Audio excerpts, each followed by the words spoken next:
Post-8 baseball here on KCCR. Dylan Simmons with you.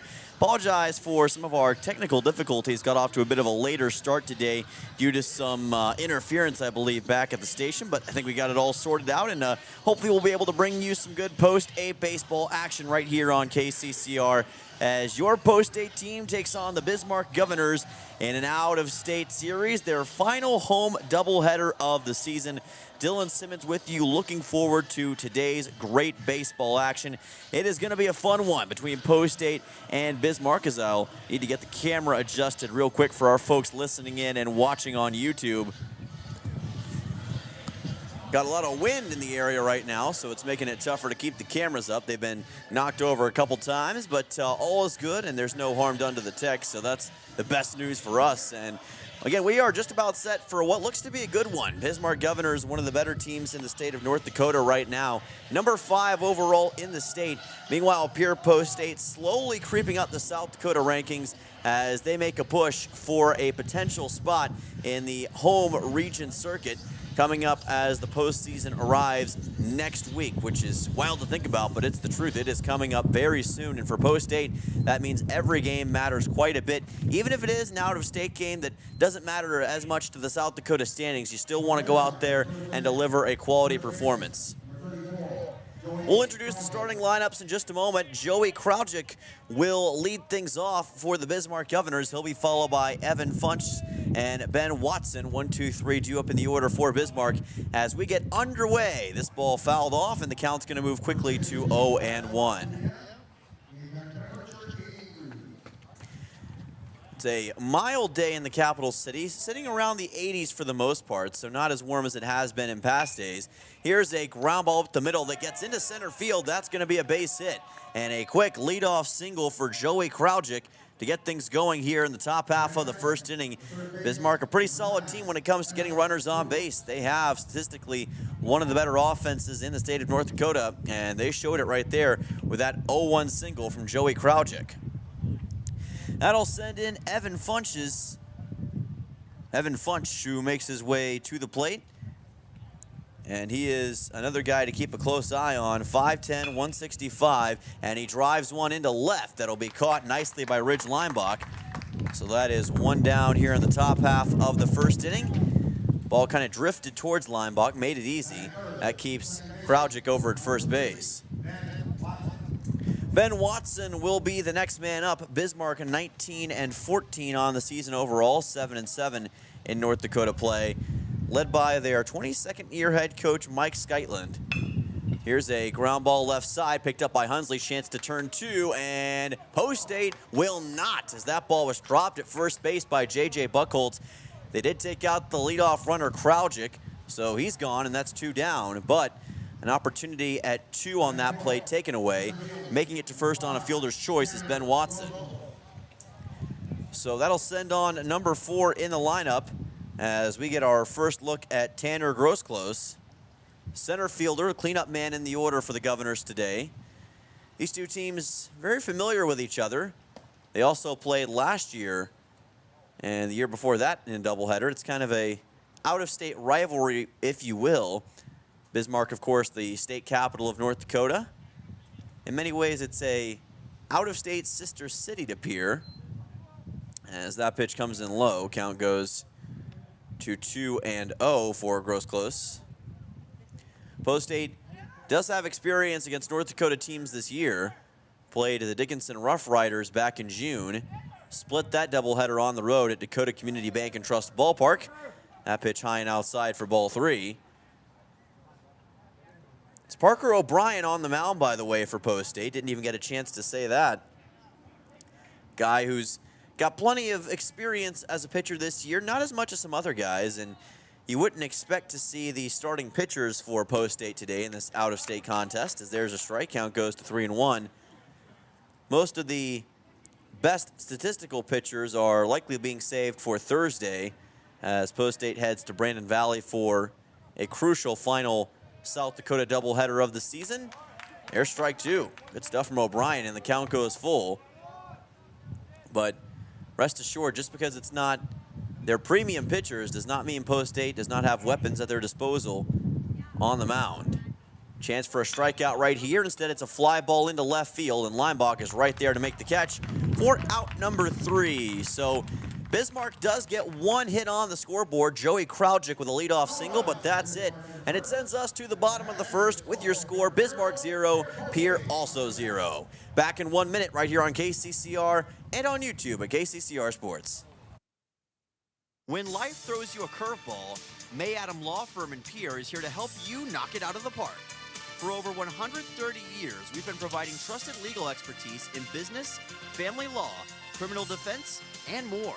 Proud sponsors of this season's baseball action, we're committed to serving our community both on and off the field. Need legal advice? Step up to the plate with May Adam Law Firm. Visit mayadam.net or call today. May Adam, South Dakota's law firm since 1881.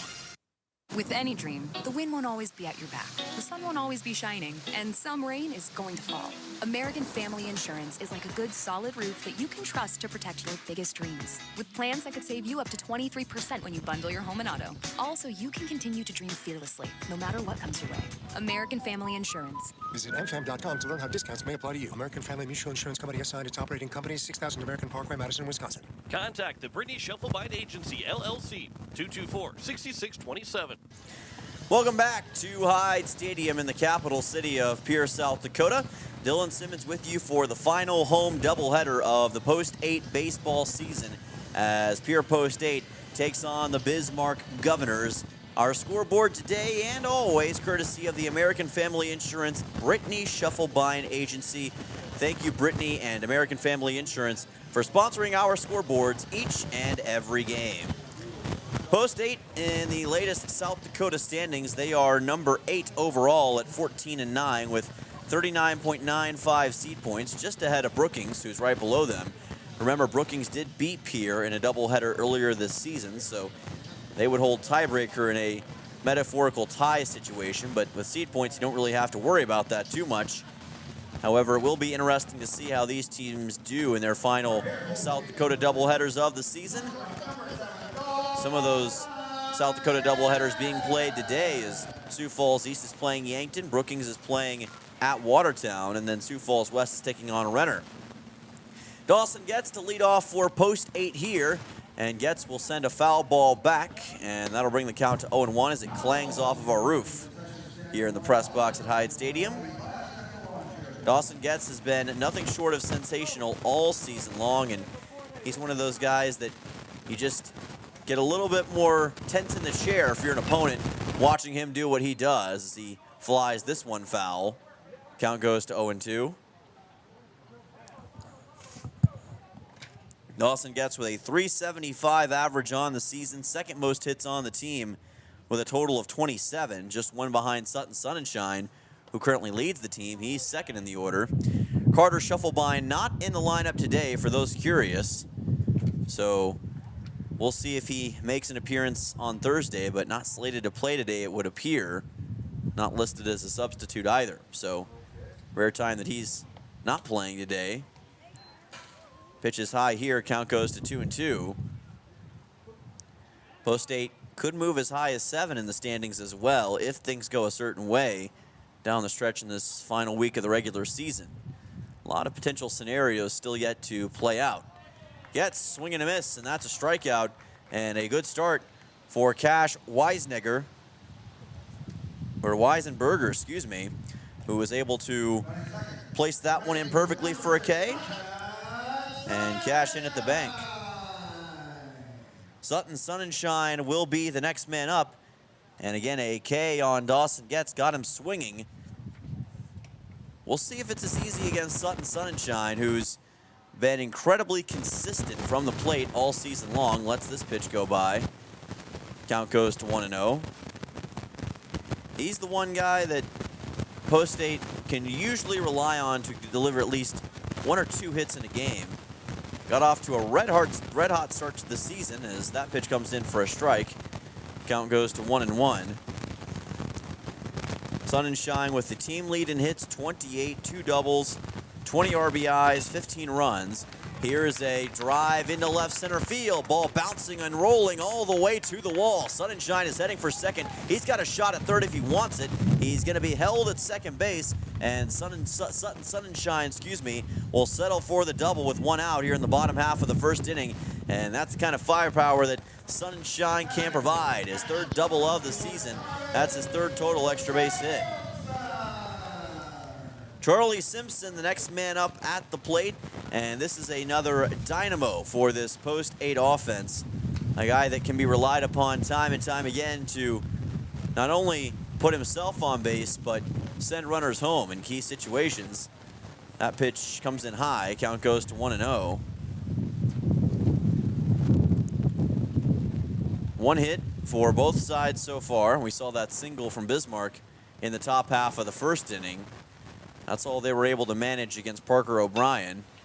Here's a ball lifted into right center field. Chasing after it and making the catch out there in deep right center will be Aiden Rakowski, and that will be out number 2. So Simpson retired, and that's now 2 away here in the bottom half of the first inning. Sunshine has to stick at second base. By the way, for folks, for those who are trying to find severe weather coverage, there should be some either on the country station right now or Zach Nelson's personal Facebook, our news director. So if you're interested in finding that, please refer to those methods. Understand there's some severe weather in parts of the listening area, so hopefully everybody stays safe as we have more severe weather tonight. Had some wild stuff in Pierre last night. A lot of wind as this pitch gets in wide, and advancing all the way to third is Sutton Sunshine on this wild pitch. Cooper Terwilliger at the plate, cashing in and making it a 1-1 count. And now post 8 has a runner 90 feet away from scoring. So opportunity knocking here for post 8 to take the early lead against Weisenberger and this Bismarck team. Governor's trying to hold Terwilliger at bay. Best batting average on the team right now, and a guy that quite simply you don't want to mess with if you're an opposing pitcher. 389 average, 392 on base percentage, 28 total hits. That's tied for the team lead. 7 doubles, 2 triples, 9 total extra base hits. As he lets this pitch come by, count goes to 2-2. And a game changer. That may be the stat that people may not consider, but he has found ways to reshape games time and time again, especially late in games this season. This ball driven into right field, and the catch is made by Aiden Rakowski, and that'll do it for inning number 1. So Terwilliger comes up empty-handed, and the 8s do as well. That sends us to the top of the second with your scores, 0-0. Back in 1 on for Post 8 Baseball on KCCR and on YouTube at KCCR Sports. Looking for your next new or used car, truck, or SUV? Then go no further than the comfort of your own home. Shop online at lambmotor.com. On lambmotor.com, you'll find the vehicles Lambs has in stock. You can schedule a test drive or your vehicle's next tune-up, all online. New or used, shop for it all online, anywhere you are. Lamb Motor has the right vehicle for you. Lamb Motor in Oneida and online, lambmotor.com. No one likes to have electrical problems, but when they happen, call Todd's Electric at 223-2518. With over 28 years of experience, Todd's Electric can handle any type of electrical problem, whether it's residential, commercial, or agricultural. Their knowledgeable staff knows and understands the importance of your home, business, or ag facility and are prepared to help. Call Todd's Electric at 223-2518. That's 223-2518. Todd's Electric, serving the Pierre and Fort Pierre areas. The line to power. Welcome back to Pierre Post 8 Baseball on KCCR and on YouTube at KCCR Sports. A windy Hyde Stadium in the capital city right now. Cooper Miller getting ready to step up to the plate to take on Parker O'Brien in the early going. It's been a fun one so far, 0-0 between these two teams as both pitchers standing out. Both teams have managed to hit. Joey Kraujik got it for his team in the top half of the first inning, and now Bismarck looking to get more of the same. This wind is certainly not going to help the pitchers by any stretch. It keeping the ball where it needs to be. There's a strike, count goes to 0-1. Parker O'Brien, though, showing that he's not afraid of the challenge in the early going, and he's ready for whatever faces him, which is a great attitude to have and something you about have to have, especially in this line of work. Count evens at 1-1 as that pitch is a little bit high. For O'Brien's total pitching numbers this year, he's got 4 innings pitched and 2 games played as that one is fouled. 1-0 record, 6 hits given up, 1 earned run given up, 5 walks, and a ERA of 1.75. So in small doses, he's been very solid this season, just really hasn't had a chance to show it for a consistent period of time. Perhaps today is his opportunity to do just that, as that pitch comes in a little low. Count goes to 2-2. Gonna fire in a fastball, and it's lifted foul, and it clangs off of the light pole, it looks like.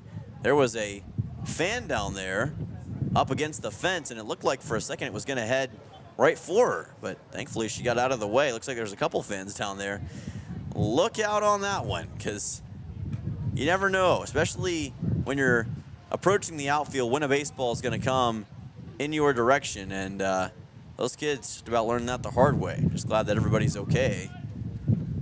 Count still at 2-2. Chopping foul by Cooper Miller. Miller number 5 in the order, to be followed by Drew Taylor and Jacoby Grimm, 5, 6, 7 for the Bismarck Governors. Mike Skytland, as I mentioned earlier, in his 22nd season.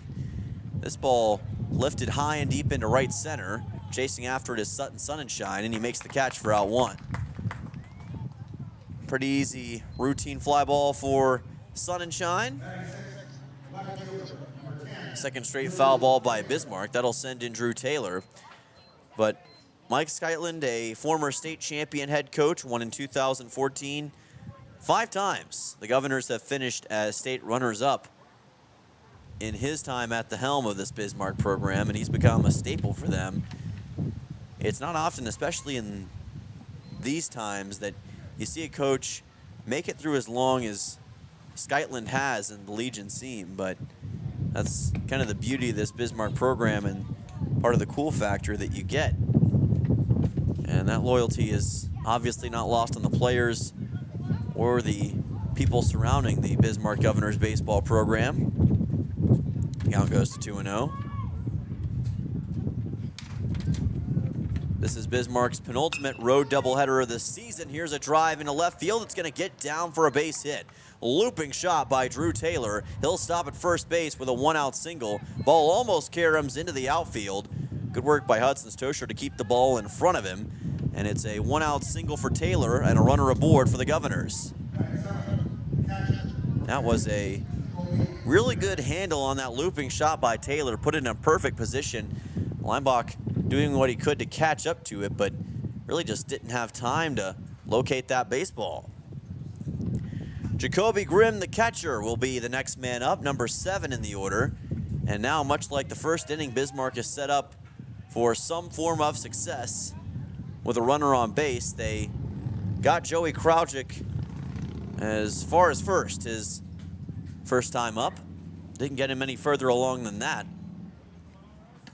Post-State, of course, was able to get Sutton Sunshine all the way to the third base bag. If you tuned in the bottom of the first inning, count goes to 0-1 here. So at least from that vantage point, Post-State would seem to have the early advantage, but there's a lot of baseball left to be played. Count is 1-1. Governors have faced some really tough tests against some really good teams in North Dakota. Post-State, of course, learning about that in the past. Here's a fly ball to left. Leinbach is going to camp underneath it, hops, and makes the catch for out number 2. 2 flyouts here in this top half of the second inning. So that'll send on Riker Zietz, the designated hitter. He'll be followed by Aiden Rakowski, number 9 man in the order, where it goes back to Kraujik at the top. And now we've got to see if Riker Skites can make it through this at-bat. That's the key right now for Bismarck. Easy to get the two confused with all the talk about Brookings and Bismarck having the letter B in their name, to start their name, as a matter of fact. So I think there are some similarities if you think about it from that perspective. This ball fouled back. Count goes to 1-1. It's about a 3.5-hour drive or so from Bismarck down here to Pierre. They're both located about dead center in their respective states, which makes their actual distance between each other not as much as what you might first think.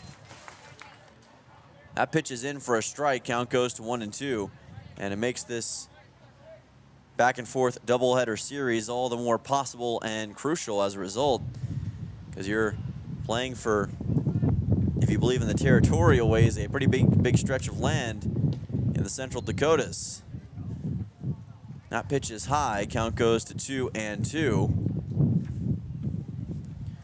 And right now the Governors are doing a good job of testing out Parker O'Brien, trying to see if they can goad him into a mistake. You've got a pretty relatively fresh young pitcher, not really in positions like this as much in the past, and it can be a challenge. Count is at 1-2. Rakowski, the right fielder, currently on deck, as Zeitz tries to possibly bring home Drew Taylor. See O'Brien taking his time on the YouTube stream. Here's a fastball lifted into the infield. Who wants it? And it's the first baseman, Buchholz, who's able to get to the baseball and catch it to bring us out number 3 and bring us to the bottom of the second. Again, another hit by Bismarck. One single from Drew Taylor, but that's it. Score still 0-0. Back in 1 minute right here on KCCR and on YouTube at KCCR Sports. Financial investments are very important, but so are the investments of time, patience, and encouragement our young athletes receive from their coaches, teachers, and mentors. Your Pierre area Edward Jones Financial Advisors understand this. That's why Edward Jones is a proud sponsor of Governor Athletics on KCCR. Go Govs! For all your investment needs, call or stop by one of our offices to visit with your Pierre area Edward Jones Financial Advisor. Edward Jones, member SIPC.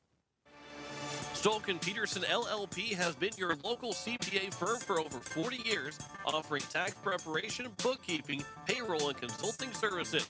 If your business, farm, or ranch needs professional, accurate, and reliable services, we are your firm. Our clients are our number 1 priority. If you need a higher level of accounting service, give us a call at 605-224-5828. That's Stolken Peterson LLP, 222 East Missouri Avenue in Pierre. Welcome back. This is Post 8 Baseball on KCCR and on YouTube at KCCR Sports. We've reached the bottom half of the second inning between the Bismarck Governors and Pierre Post 8 right here at beautiful Hyatt Stadium in our beautiful capital city of Pierre, South Dakota. And we are just about set to get this second inning to its finale as Post 8 tries to become the first team to get on the scoreboard. It's been a little bit of a pitcher's duel so far, but that could change with Ridge Leinbach heading to the plate. One of the most explosive power hitters you'll run into, and also pretty great with the glove and the arm to boot. He's a truly do-it-all kind of player. This pitch comes in for a ball. Count goes to 1-0. And he brings that style and that energy to the baseball field every time he comes on. 353 average on the season, 395 on base percentage. Here's a little roller, and it's a 6-3 putout for out number 1 on Leinbach. Good job by Cooper Miller to cover that one up. One down in the bottom half of the second inning.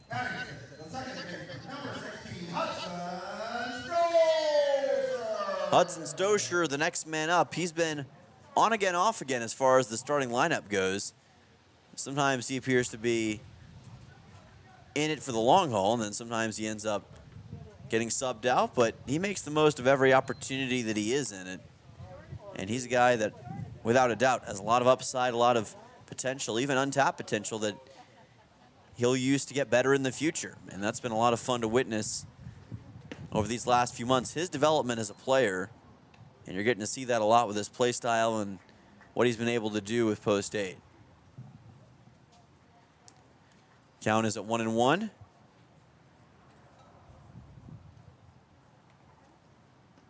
And that one is in low for ball 2.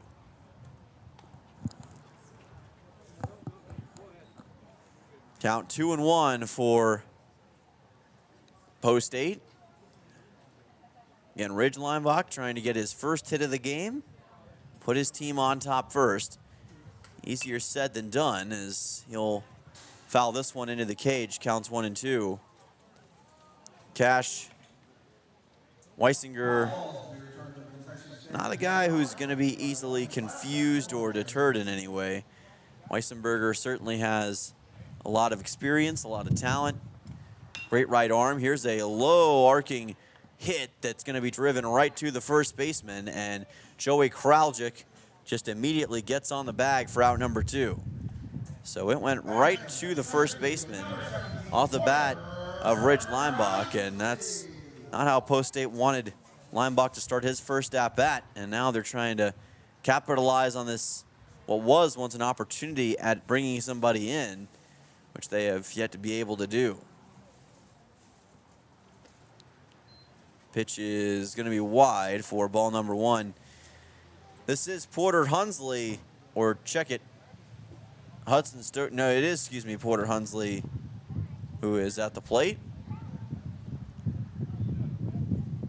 And Hunsley lets this go by for ball number 1. Count is 1-1. Hunsley, the center fielder today, as per usual. He's kind of made that position his own this season, and he's going to drive one into left field all the way to the corner for a base hit. Hunsley moving his way on to second. He is shaking, baking, sliding into second base with a 2-out double here in the bottom half of the second inning, and the second extra base hit for Post 8 against the pitcher for the Bismarck Governors in this game, Cash Weissenberger. Runner on second base for Post 8, and that's exactly the shot they were looking for on that play, as that'll send on Grayson Hunsley after Porter, the other Hunsley, was able to get on base. Maybe now Grayson can bring him home. That ball is going to get away from the catcher, and advancing to third is Porter Hunsley. So he capitalizes on a wild pitch from Cash Weissenberger, very similar to the setup that we had in the first inning, which Sonnenschein used to get all the way to the hot corner. Couldn't finish, couldn't get a run for Pierre. Will the story be the same here with the two Hunsleys? That much remains to be seen, but no matter what, the count's 1-0.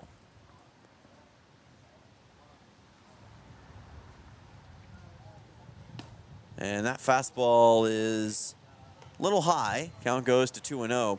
Weissenberger likes to load up that fastball, but mixes in breaking ball action when he can, just to try to keep the hitters on their toes. These hitters, of course, are very disciplined. They practice a lot in the mental game, the stuff that may seem small and insignificant to those outside the baseball loop, but to these players, it's those little things that can make all the difference. It can be make or break for a season, a game, whatever the case may be, maybe even a career. Knowing how to do the fundamentals at this level prepares you for the next. That's going to be a 5-pitch walk, and Post 8, for the first time today, has 2 runners on base as Grayson Hunsley will take his free bag. And thus that'll bring on J.J. Buchholz, arguably the best pitcher on the Post 8 team. Doesn't get in the batter's box very often, but always seems to make a memorable moment when he does. And I'm sure this will be no exception. He got a prime opportunity to capitalize with Porter Hunsley at third and Grayson currently at first. And now if J.J. Buchholz can do something with 2 outs here, Post 8 will almost assuredly have the lead going into the third inning. Here's a ball fouled. Count goes to 0-1. Just a little bit outside by J.J. Buchholz. Could not quite get that one in the perfect spot.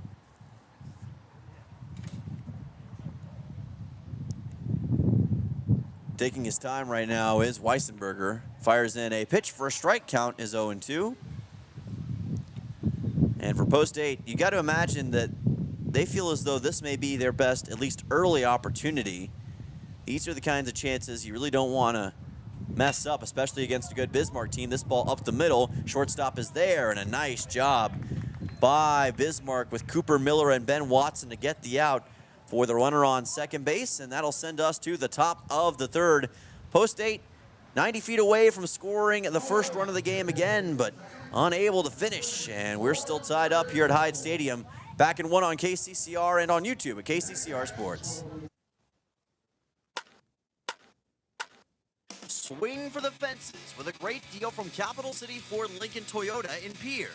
Whether you need a powerful truck, a fuel-efficient sedan, or a spacious SUV, they've got the perfect lineup to keep you on the road and in the game. Don't strike out. Stop by today or visit CapitalCityFordToyota.com. Capital City Ford Lincoln Toyota, where the best deals in town are always in play.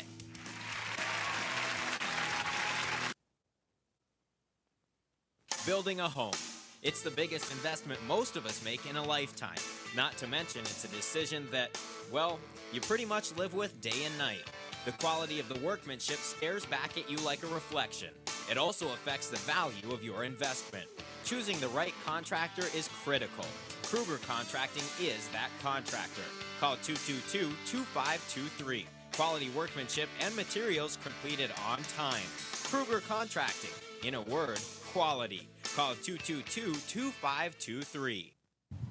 We welcome you back to Post 8 Baseball on KCCR and on YouTube at KCCR Sports. Top of the third is on the way between Pierre and Bismarck in this out-of-state rivalry. Governors and the Eights. Two teams from each of their respective capital cities. It's been fun so far, and we are far from done. Bismarck back up to bat with Aiden Rakowski, the man at the plate, 9-1-2 due up in the order. This pitch is skipped in by Parker O'Brien. Count goes to 1-0.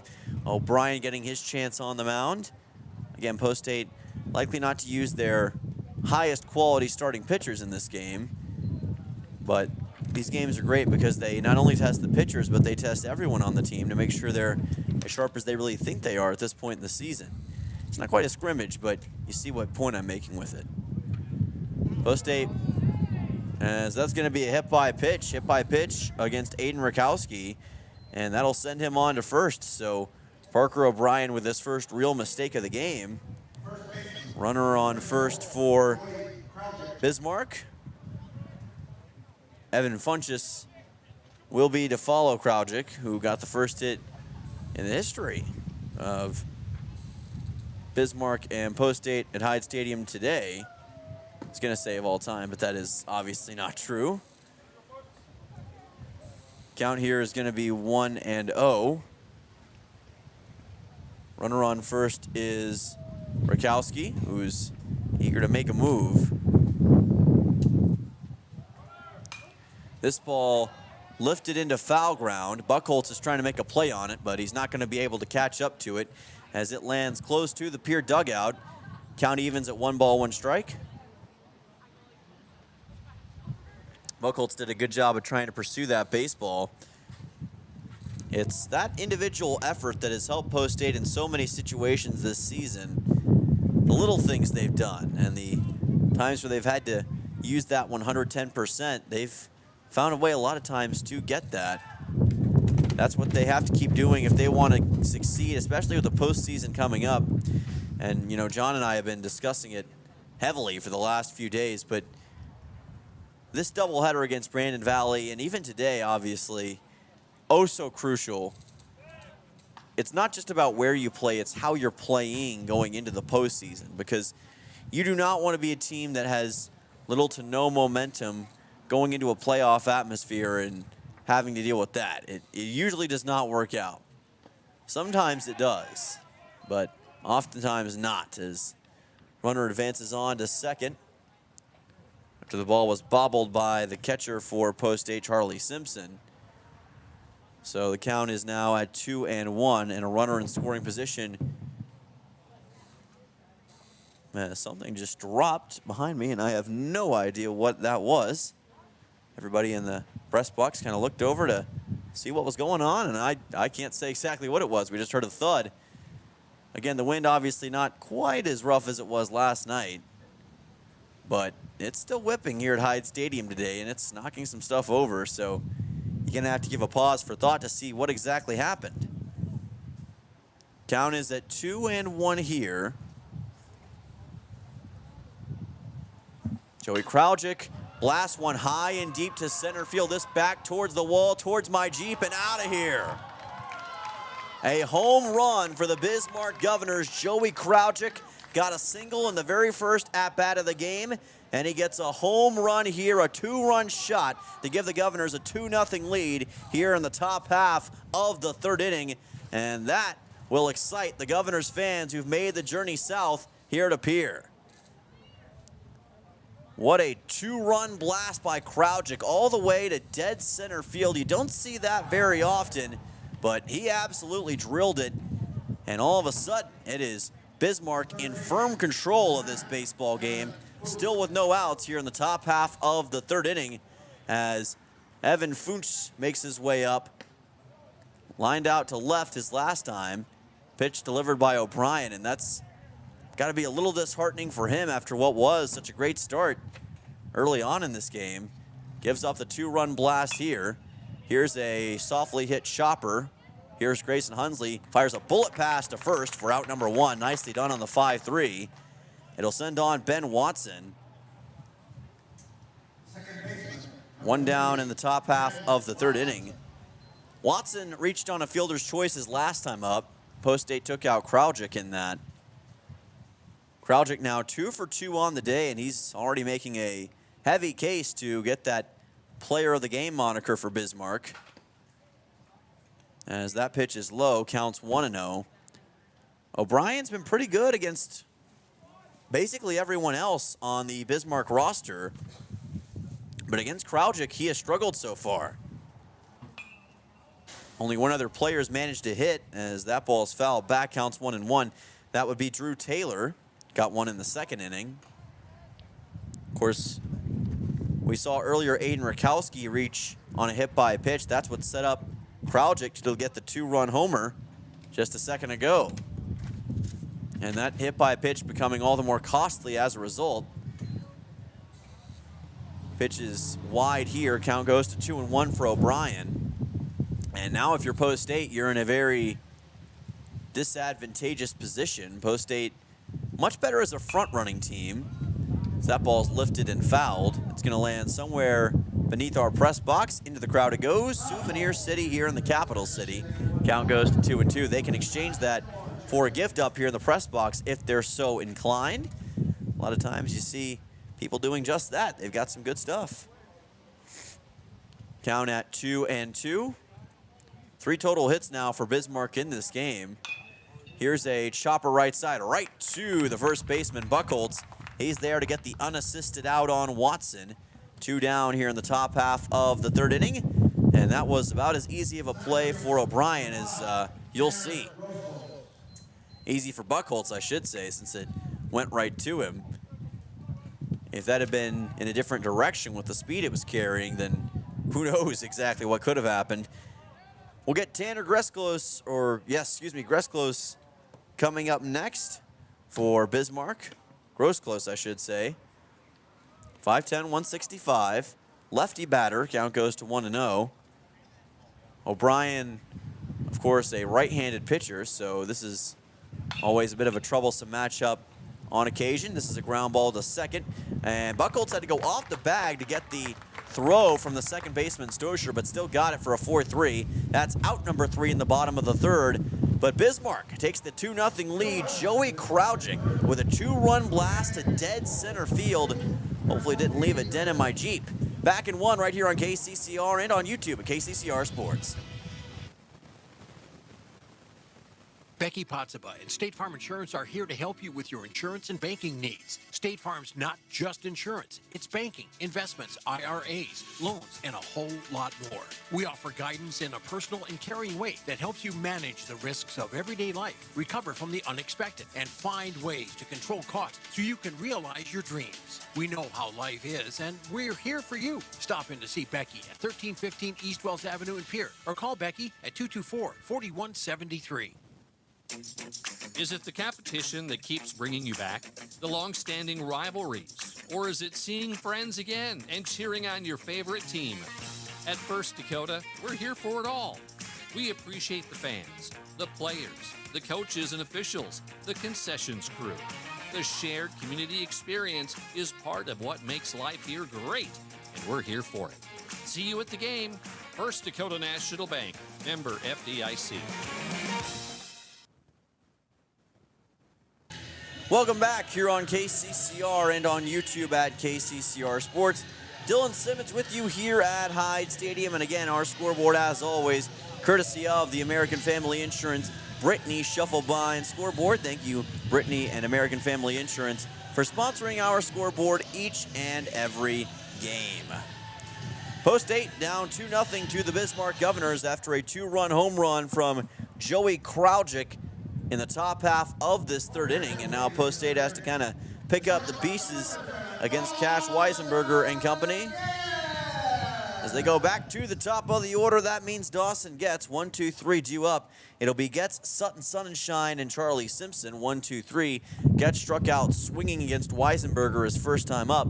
Lone K of the day so far for Cash. As that pitch goes in wide, count goes to 1-0. For those who are listening in on the radio, Post 8 in black and green today.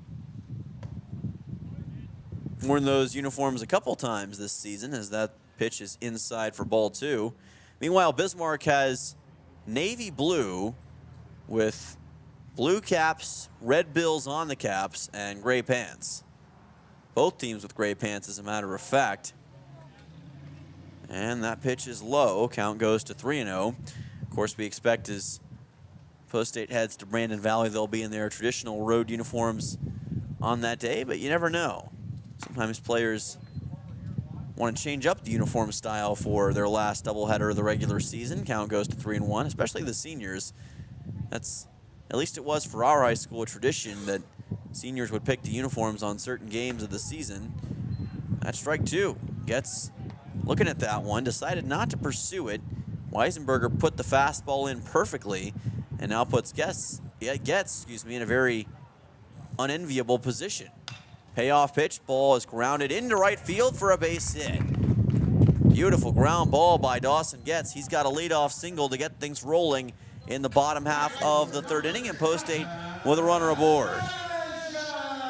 Sutton Sonnenschein will be the next man up, and if his first at-bat is anything to go by, then we should be in for a treat here. He did get a double against Cash Weisenberger his last time up. He's got a chance to do that once again. Post 8 had a couple of players get an extra base hit against Weisenberger their first time up. Porter Hunsley also had a double in the second inning. Pitch here is wide. Count goes to 1-0. And if you get a good enough shot here, you could potentially spring Dawson Getz home free. Really just depends on the angle at which you hit it and how fast you hit it, of course. Here's a fly ball into center field. This one is going to send the center fielder back, and Grosclose can't get near it. Getz is rounding third. He wants home. The throw is never going to make it in time. Getz is going to score, and it's a 2-1 baseball game as Sutton Sonnenschein is having himself a day. Back-to-back doubles and an RBI at that to cut the deficit in half. What a shot from Sutton Sonnenschein, and we've got a 2-1 baseball game now in the capital city. Dawson Getz using his speed to take advantage of that situation, and the ball just kept traveling and traveling over Grosclose. The wind may have helped it out just a little bit, and it allowed both Sonnenschein and Getz to spring free. And now we've got the tying run in scoring position just like that for Post 8. This game gets that much more interesting. Count goes to 1-0. Charlie Simpson at the plate, flew out to right his first time up. But you got to think that for he and Post 8, there's a renewed sense of confidence after that big swing from Sonnenschein. Sometimes all it takes is one guy to get a team really going. Count goes to 1-1 here. Cooper Terwilliger will be on deck for Post 8 coming up. He's another possible game changer, but Simpson, for a long time this season, had the best batting average on the team, .488 on base percentage so far this year. He's cooled off a little bit recently, but only by his standards. In many ways, he's kind of got a Cal Raleigh style of play, if you know what I'm talking about. Likes the long ball, does have a home run already this season, and he's been pretty good at getting extra base hits for Post 8 all year long. 3 triples to go along with that home run. He fouls this one towards the road, and that'll keep the count at 1-2. And when you have a player like that, in many ways it's go big or go home. And most of the time Charlie Simpson goes big, and that's obviously what Post 8 wants to see more of here. Simpson with a 1-2. Facing down Cash Weisenberger, still no outs. Sun and Shine at second. Here's another foul ball, this one towards the fencing, and it rolls into a little gap that opens up the Bismarck bullpen and rolls harmlessly onto the grass. Counts at 1-2.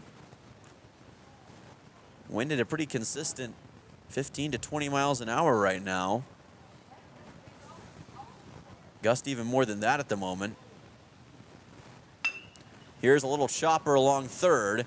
Third baseman throws on to first, and safe at first base will be Charlie Simpson as Funchess tried to get it to the first baseman and could not do it without taking him off the bag. So Simpson able to reach first base. That's going to be a throwing error on Bismarck, and E5 gets Charlie Simpson on to first base, and advancing to third, and that was Sutton Sunshine. Actually, no, he stayed at second, so my apologies on that. He ended up staying at second, but Post 8 now with 2 runners aboard after a throwing error, and Joey Kraujic unable to catch up to the baseball. Cooper Terwilliger at the plate. So now Post 8 really set up in prime position. Here's a ball hit up the middle, chance to turn 2, and that is exactly what's going to happen for Bismarck. That went about as well as they could have hoped as they got 2. They take out both Cooper Terwilliger and Charlie Simpson. Sutton Sun and Shine isn't able to advance to third, but now instead of no outs, Post 8 has 2 outs. So Ridge Limbach will be the next man up after the 6-4-3 double play on Terwilliger and Simpson. Limbach grounded out to short his last time up. And he softly hits this chopper. He's got to race his way to first, and they are going to be able to get the out at first base. Joey Kraujic scooping up that low throw from Evan Funchess, and that will keep the score at 2-1. Post 8 does cut the deficit in half. Sutton Sun and Shine with an RBI double. Springing home Dawson Getz. This game's getting fun here at Hyde Stadium.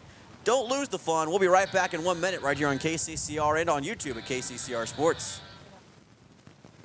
For over 60 years, Birding Electric has been powering homes and businesses across central South Dakota. When you need reliable electrical service, trust the experts with decades of experience. Whether it's a simple residential repair, a complex commercial installation, or even electrical work on your farm, Birding Electric has you covered. And if you're tired of searching everywhere for that hard-to-find bulb, Birding Electric carries a wide selection of bulbs, including those hard-to-find fluorescent and specialty options. Visit us at 2903 East Elizabeth Street or call today, 605-224-8684. Venture Communications has deep roots in rural South Dakota. Venture now proudly provides fiber to the home with 100% of our customers, enabling them to enjoy super fast and reliable internet connections. We'd like the opportunity to keep you in touch with the people and resources that matter most. 100% fiber and 100% committed to rural South Dakota. Call Venture Communications today at 605-852-2224, 605-852-2224, or online at venturecom.net. Welcome back. This is Post 8 Baseball on KCCR, and we are bad to the bone here at Hyde Stadium this afternoon. You can hear it blaring over the loudspeakers. Scoreboard courtesy of the American Family Insurance Brittany Shuffle Buying Agency. Appreciate all of you listening in on this Tuesday evening, Tuesday afternoon, switching into Tuesday evening. Wind picking up. It's kind of a light breeze. It's unfortunately not just a nice breeze as far as cooling conditions down, but for whatever reason, I'm a guy, I like my wind. And whenever I get some wind in my face, it just automatically gives me that sensation of wanting to go to sleep. And I don't know why that is. So You're going to have to bear with me there. If I lose concentration for a second, then you can probably guess what happened. But I always sleep with a box fan in front of my face. I don't know if anybody else does that, but it's just a must-do for me. Cooper Miller, the next man up at the plate, 5, 6, 7, due up in the order for Bismarck. And there was nobody asleep after that 2-run home run delivered by Joey Kraujic in the top half of the third not all that long ago. Count goes to 1-0 here. We are approaching, though, the midway point in this game. It's been a fun back-and-forth contest so far. Didn't see any scoring until the third, but both teams able to get on the scoreboard.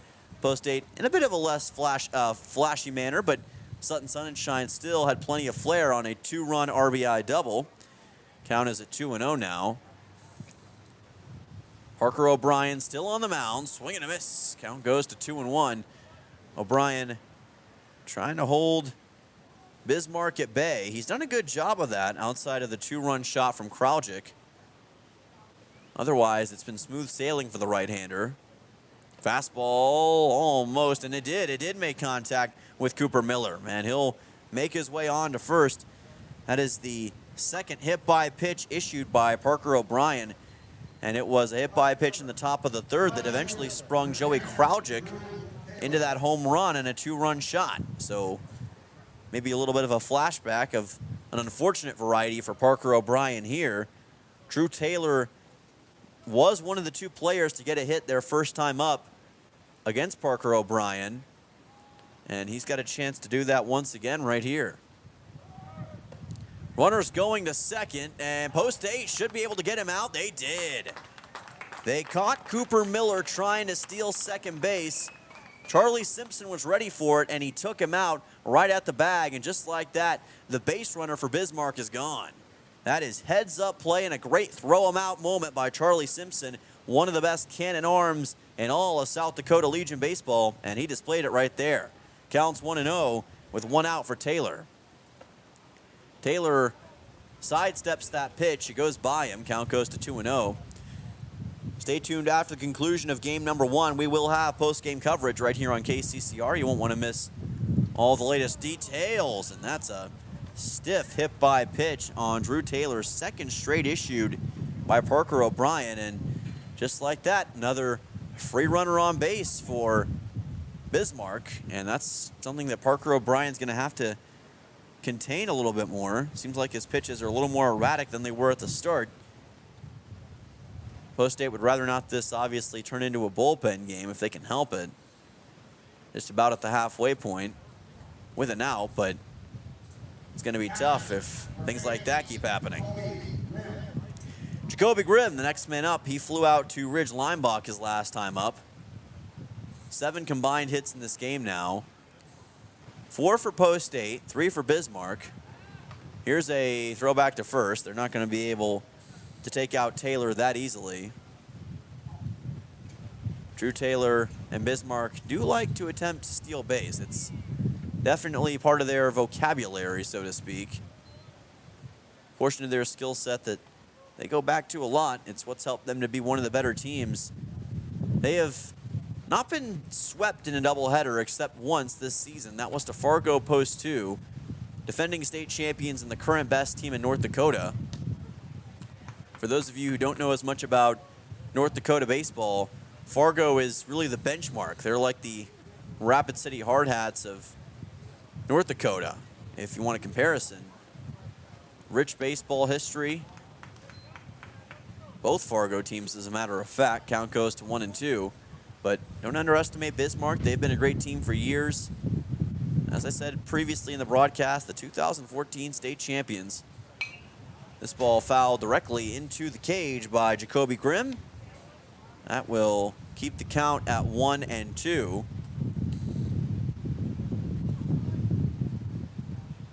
Riker Zeitz is the next man up.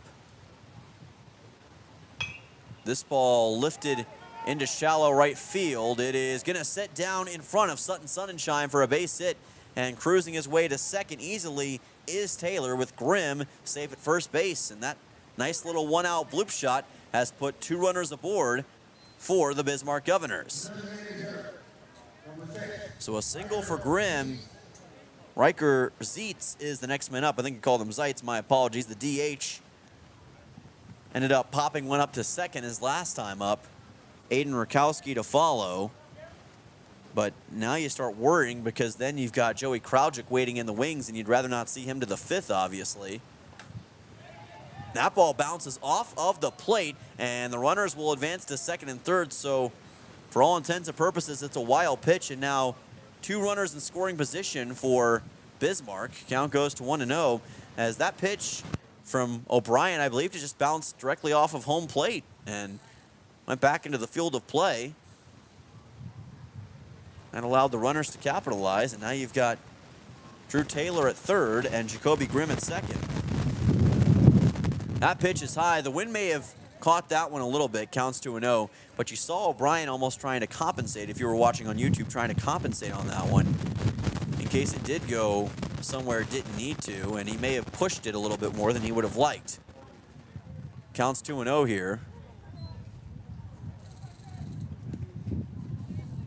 Check it, they're going to say 3-0 on the scoreboard. Must have missed one right there. So my apologies on that one.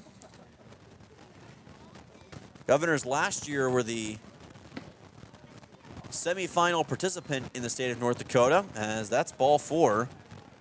And Riker Zietz is making his way over to first base. And this is where Post State has to start considering maybe a pitching change. And looks like we will indeed see River Iverson make his way out of the Post State dugout. Don't see any action. Well, now I do see a little action over towards that Post State bullpen as they're getting somebody warmed up, it appears, or at least in the process of starting that. Doubt they'll take out O'Brien yet. Doesn't look like that's the plan, but probably to give him a, hey, let's not let this spring out of hand any more than what it is. You got a bases loaded situation here, and I think the biggest thing is, 1, don't issue a walk or hit by a pitch, and 2, do not issue a wild pitch, because that could be catastrophic if it bounces the wrong way. You not only let 1 run in, you keep the bases loaded. It's a really disadvantageous position to put yourself in. So I'm sure it's more of a let's get our heads clear and figure this out moment from River Iverson, who's got plenty of experience with Post State baseball. Dates back to 2020. Immediately became a member of the staff, the coaching staff after that. Counts 1-0 here. Took over in his second season now with Post State Legion as the head coach. His team has made great strides in his second season at the helm. Counts 1-1. He's not that much older than me, and I'm only 21. So to be a head coach with that young of an age, it's certainly a lot to consider. But Iverson, he coaches in many ways like a 20-year veteran instead of just a guy who's a little bit more than 20 years old. Counts 2-1. And that's been one of the most impressive things to see from him is the confidence he has in these guys and the experience he displays at the coaching level. That's ball 3, counts 3-1. And now Parker O'Brien is really in deep water. Got to find a way to not drown. Aiden Rakowski looking to possibly bring in a run with either a hit, walk, or some other form of play. He will send a ball foul. Leinbach trying to catch up to it, but he doesn't have a chance. It's a big help to O'Brien. Makes it a full count, 3-2. We do have overcast skies in the capital city. Should make it a little bit easier on these players as far as conditioning because you don't have the heat bearing down on you quite as much. 3-2, 1 out. Post State trying to bring an end to what's turned into a pretty long top of the 4th inning. O'Brien trying to refine his bearings. Needs a strikeout here. O'Brien, fastball. Here's a chopper. This should bring in a run. And the ball's bobbled by the shortstop Getz. And not only is a run going to score, but the bases are going to stay loaded. So it's an E6 to send Aiden Rakowski on to first. And a run comes in the process. It's Drew Taylor who comes home. And it's a 3-1 baseball game. Everybody's safe. Still 1 out. Base is still loaded. And that was about the worst possible scenario for Post State in that spot because Getz, if he could have handled that baseball, had a chance to at least get the out at second. Maybe first if he preferred, but instead He bobbled the ball off of his glove, couldn't hold on to it, and as a result, Bismarck able to capitalize. Counts 0-1 as the wind begins to pick up once again. Took a little bit of an odd hop off the lip, it looked like. This ball blasted high and deep to center. It sends Porter Hunsley back. He makes the catch at the track. This should bring in a run, and indeed it will. Coming home is Jacoby Grimm, and it is now a 4-1 baseball game. That'll be chalked up to a sac fly for Joey Kraujic. That is his third RBI of the game. So he's helped account for three of Bismarck's 4 runs. Runners at first and third now for the Governors with 2 outs. As we'll see Evan Funchess as the next man up. But now all of a sudden Bismarck in pretty firm control of this baseball game, and what was a pretty even contest not all that long ago, and this is going to put more pressure on Post State's bats to deliver. Here's a throw to second. Not going to be able to take out the runner that time, as we saw Riker Zeitz able to get on to second base, and runners now at second and third, or rather Aiden Rakowski on to second. Riker Zeitz currently at third. But 2 runners in scoring position for the Bismarck Governors. About 1 hour into this game, or at least approaching that now. That pitch in the dirt. That will be ball number 1, counts 1-1.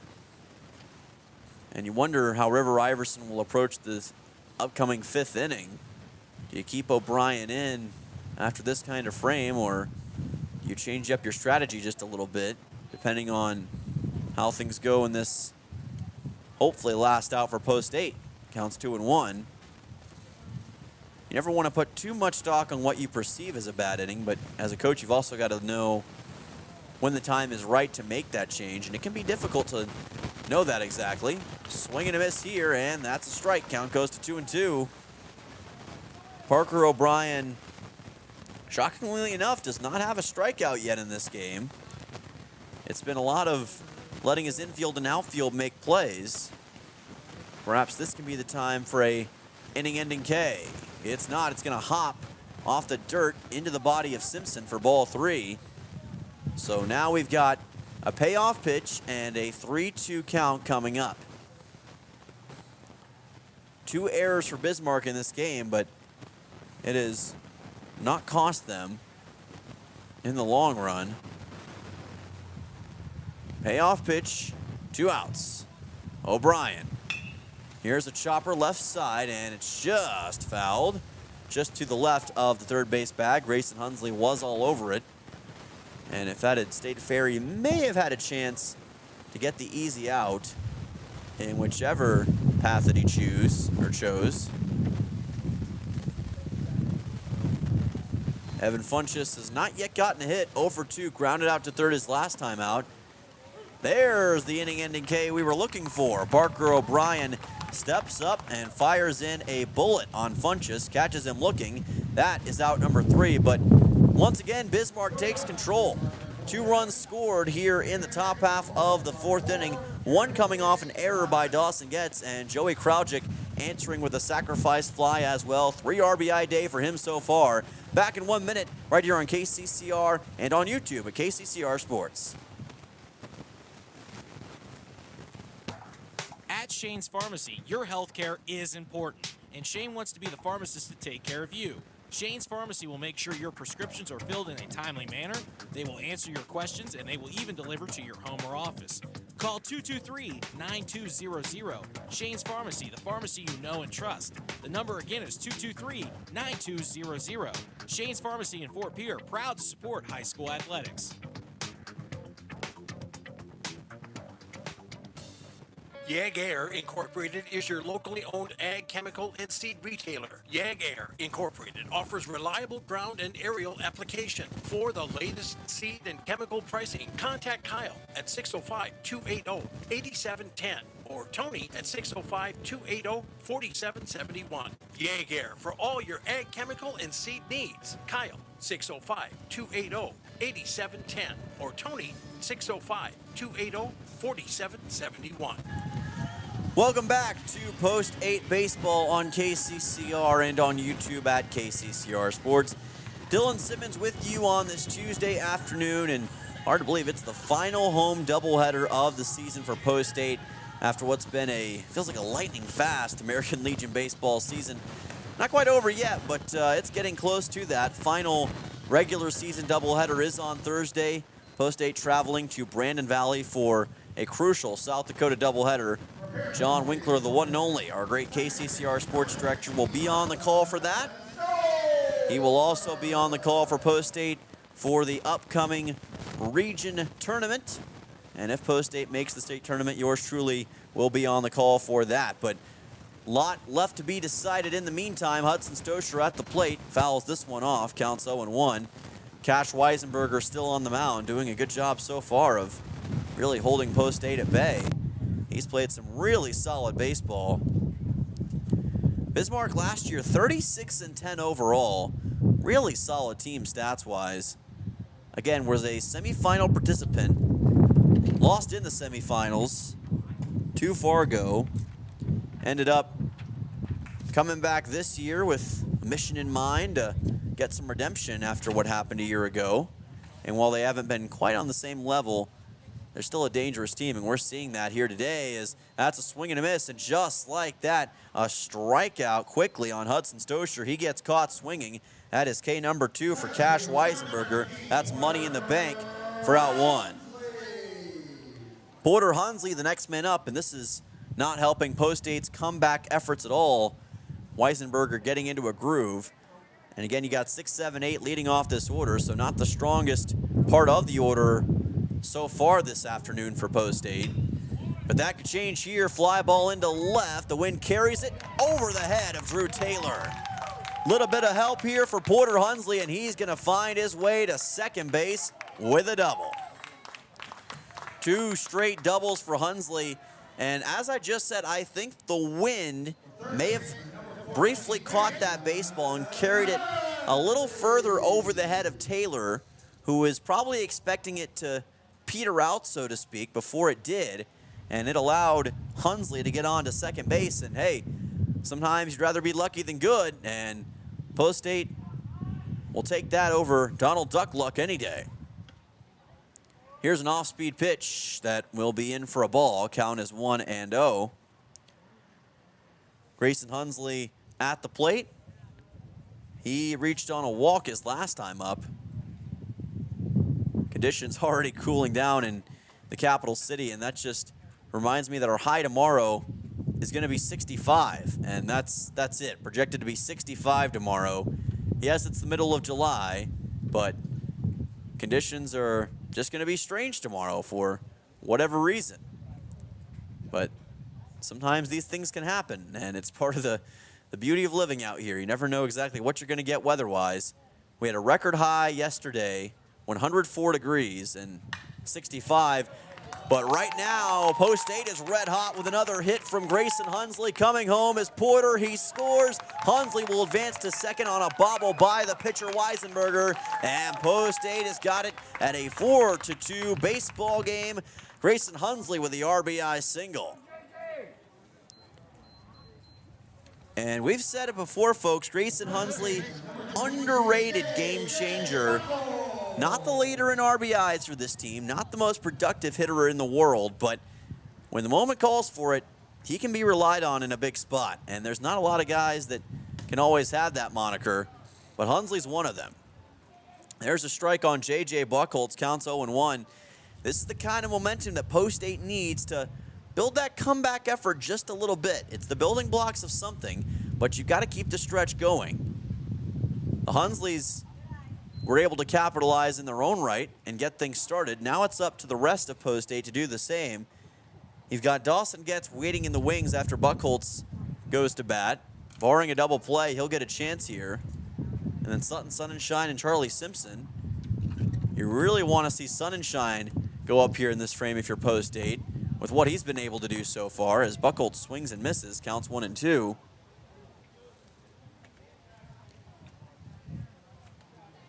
Sunshine already with 2 extra base hits, including an RBI double his last time up. one of the 2 runs that Post State has scored today. Weisenberger, here's a chopper. It's caught by the first baseman. He gets it on the hop, and Joey Crouchy ends up taking it over to first base for out number 2. So that will take care of Buckholtz. Advancing to third in that is Grayson Hunsley. As Dawson comes to the plate. Got a struck out swinging and reached on a single his last time up.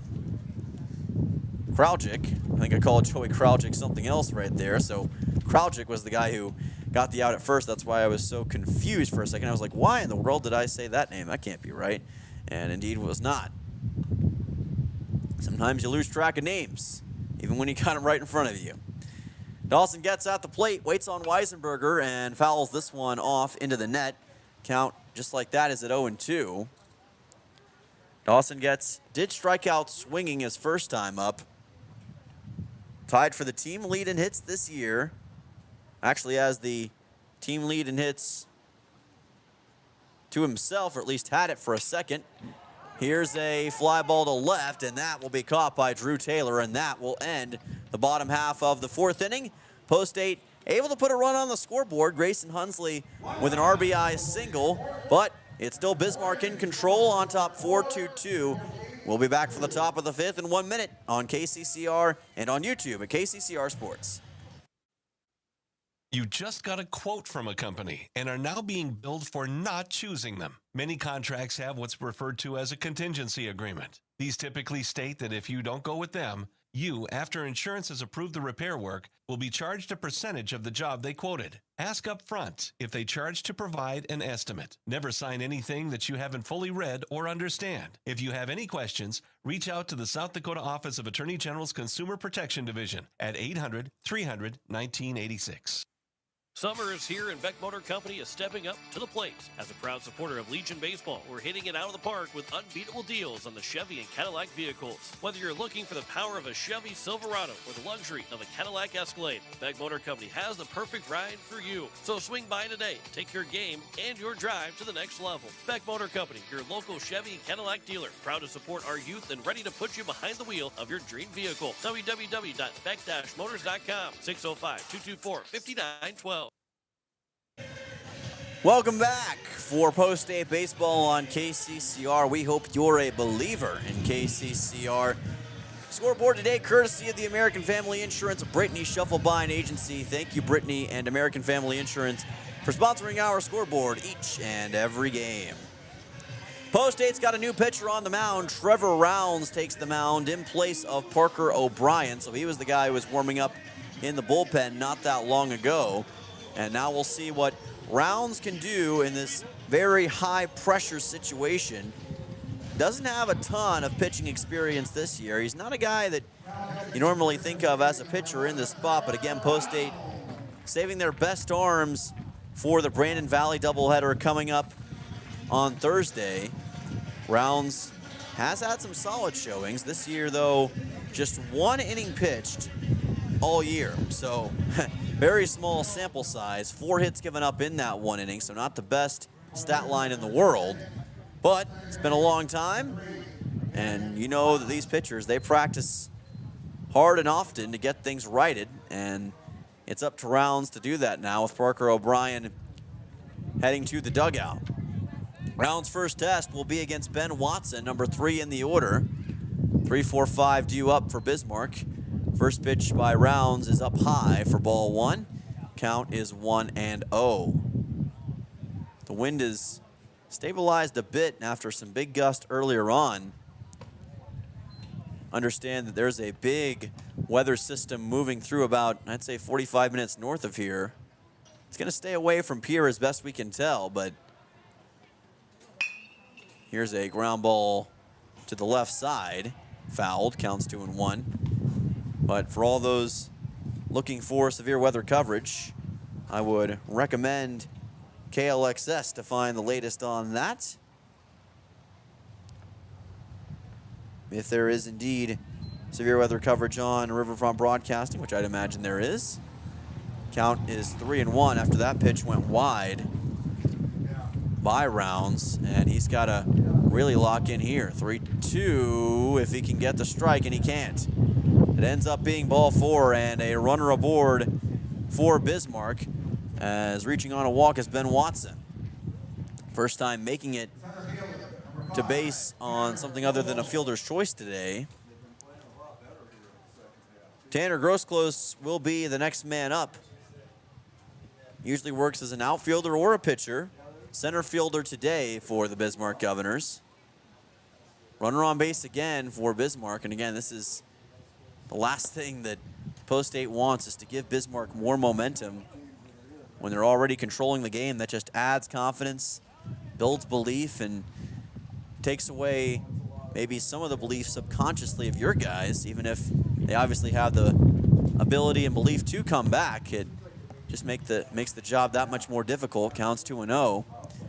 And Post 8 has to remember, too, they got to use pitchers in game number 2 of this doubleheader as well. Got to save arms.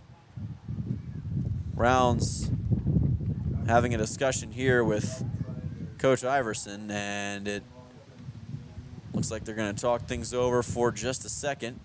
Try to get Rounds in the right mental space. He has not issued a strike yet. In fact, the only strike that Post 8's gotten while Rounds has been on the mound was from a foul ball. So Rounds obviously needing to do some work to get things corrected. River Iverson trying to do his best to get his player where he needs to be. But you'd have to imagine that Post 8 won't want to keep him out there too much longer if indeed things continue to go sideways, especially with how dynamic the Governors' offense has been. Wind picking up in a big way now. That pitch again is wide and high, counts 3-0. And if you walk another batter here, you got to imagine that Iverson will really have to think about getting somebody else on that mound. There's a strike, the first strike issued by Trevor Rounds to bring it to a 3-1 count. Usually in the order in these sorts of situations, and we may see him in exactly that position in game number 2 of this doubleheader, but not so far. This ball lifted high to right. Sun and Shine there. Sun and Shine leaps and makes the catch for out number 1. That will keep the runner at first, Ben Watson.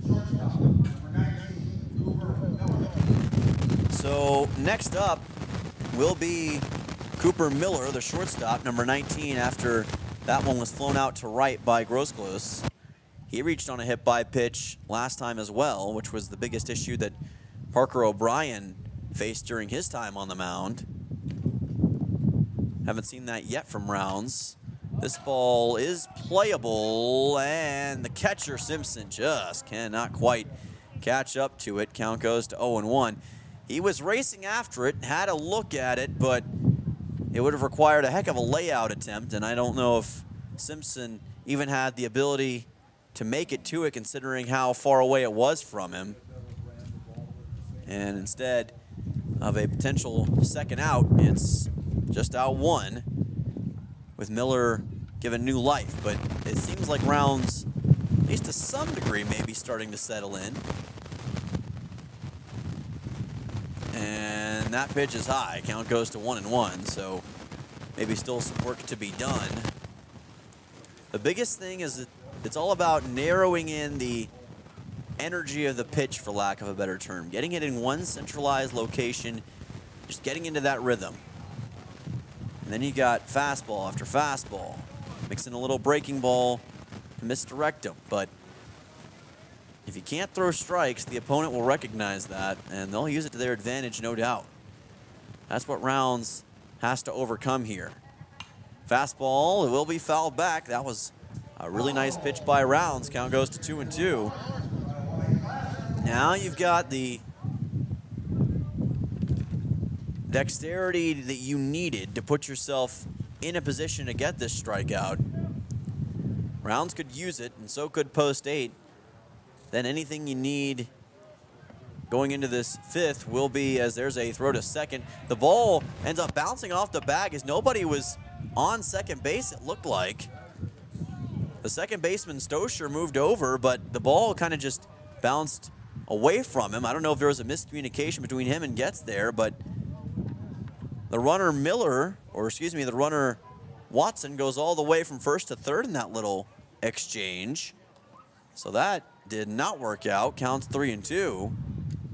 Simpson trying to get another runner thrown out, and instead almost threw Bismarck a run. And that's a wild pitch. It's ball 4 anyway.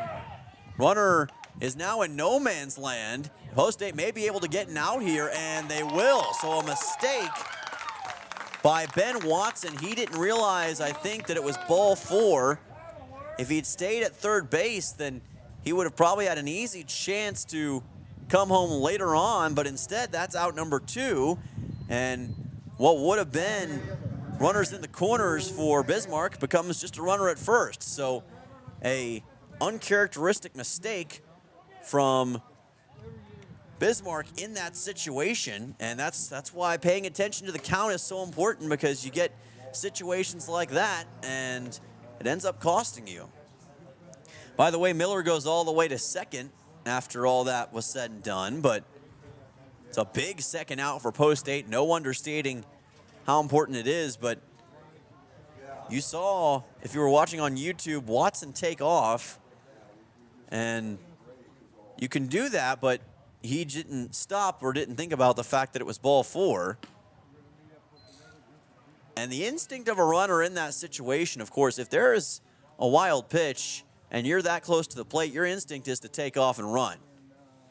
That's what they teach you, but situational awareness has to come into play as well, and that was a situation where a lack of it ended up costing Bismarck, and if Post State ends up coming back in this game, that could be a huge help for that. Counts 2-0, Drew Taylor at the plate. Reached on a hit by pitch his last time up, also has a single in this game. Now 2 errors for Post State, 1 for Bismarck. That is ball number 3 as Rounds just having issues finding that strike zone. It's been the biggest concern for Post State in this game is the mistakes on the mound, which forces the defense into tougher spots, which forces more errors. There's a strike for Rounds, counts 3-1. And I think if you're River Iverson and Rounds, if you can just get past this inning, get past this batter, Drew Taylor, make it to the bottom of the 5th, you're thinking, all right, we can refocus, reset, get the 6th inning going. There's strike 2 for Rounds.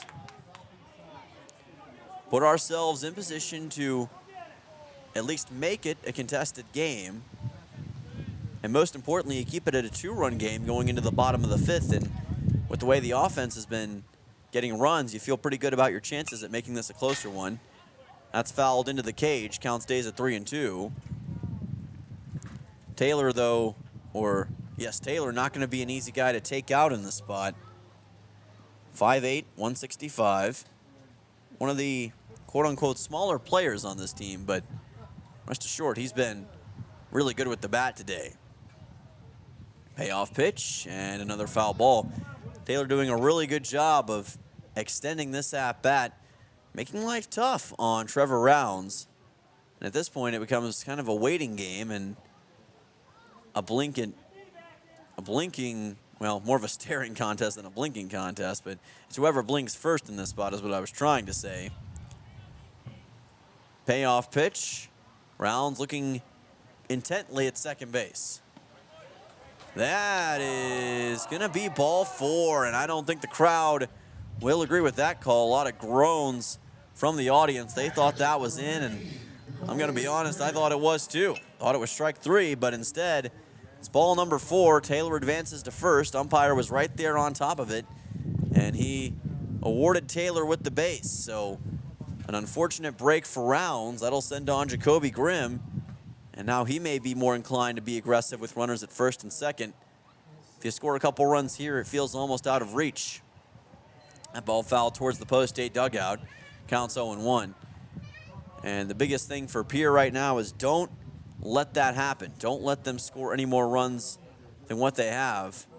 Don't make this any worse than what it is. It's the number one thing that Rounds and this Pierre defense have to be keeping in mind. This ball lifted up into shallow right, into foul territory. First baseman Buchholz makes the catch, and that will strand 2 runners on base for Bismarck and keep the score at 4-2-2. So an up and down frame for Trevor Rounds in his first inning as the pitcher, but he gets the job done and keeps the score at 4-2. We'll see if Post State can take a big bite out of this Bismarck lead when we come back in 1, right here on KCCR and on YouTube at KCCR Sports. Walking together in faith, living together in faith, working together in faith, that's who we are. Hi, this is Pastor Sam Hanschke. I hope that our athletes have an excellent and successful season. I pray that God would continue to richly bless them. I invite you to join me in praying for our athletes during the year. We're Faith Lutheran and we are glad you're here. Has it been years since you've been to the dentist? Are you afraid to see a dentist? If so, you are among many people who feel this way. Hi, I am Dr. Michelle Hofer of Missouri River Dentistry. At our office, we pride ourselves as an office that uses a personal touch to offer gentle dentistry, tailored to fit each patient's needs. We do so by utilizing state-of-the-art equipment and methods which allow the patients to feel comfortable. So whether it has been many years or 6 months since your last dental visit, your oral health is important. We invite you to call us at Missouri River Dentistry, 223-2021, 223-2021. Welcome back. This is Post 8 Baseball on KCCR and on YouTube at KCCR Sports. We've reached the bottom half of the 5th in game number 1 between Pierre and Bismarck. Post 8 and the Governors in a bit of a Donnybrook here, as the old broadcasters might say. There's a new pitcher on the mound for Bismarck in this inning. Looks like it's going to be Riker Zietz who comes to the mound, so we'll see what kind of defensive adjustments this causes, because Zietz was in the order for Bismarck initially as the DH, so he should be able to just slot in easily, actually, as a matter of fact. Shouldn't have to worry too much about defensive alignment or adjustment. But now we'll see what Zietz can do against this post-8 offense, which is eager to the highest degree to take advantage of this opportunity and put themselves in position to tie this game up. Sun and Shine chief among those. Sun and Shine already with 2 doubles in this game. One of those being an RBI double, scoring the first run for Post 8 back in the 3rd. And now he's got a chance to start the comeback effort here in the bottom half of the 5th inning. We'll see what Zietz can do against him. Sun and Shine swinging for the fences, ends up making it a strike. Count goes to 0-1. With a new pitcher, sometimes as a batter you initially test the pitcher to see what he's throwing, what his stuff is. Here's a ground ball right to the 3rd baseman. Throw to first is in time for a 5-3 putout. Nicely done by Evan Funchess, able to get it over to Joey Kralji. 5-3 retires Sun and Shine. And it sends on Charlie Simpson. Reached on an E3, or rather E5, it looks like his last time up. He fouls this one back. Count goes to 0-1. And again, that wind continues to intensely pick up here in the capital city.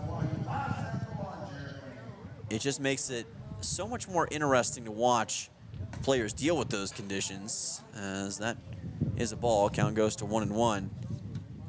You just have to find a way to not let it bug you if you are a player.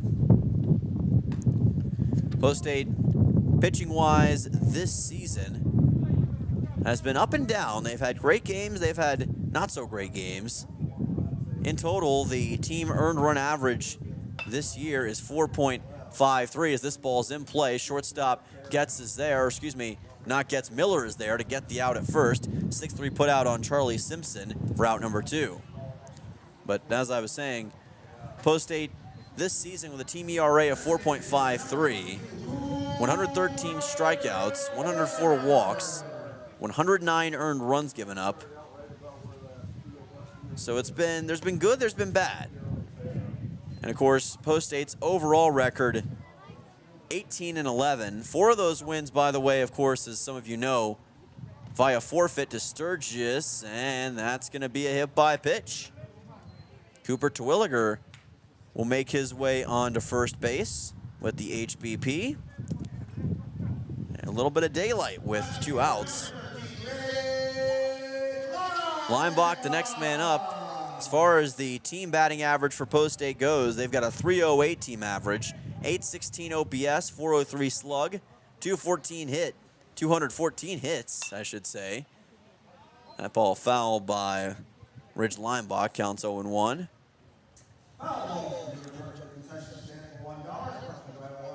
16 triples, 2 home runs, 132 RBIs, 169 runs.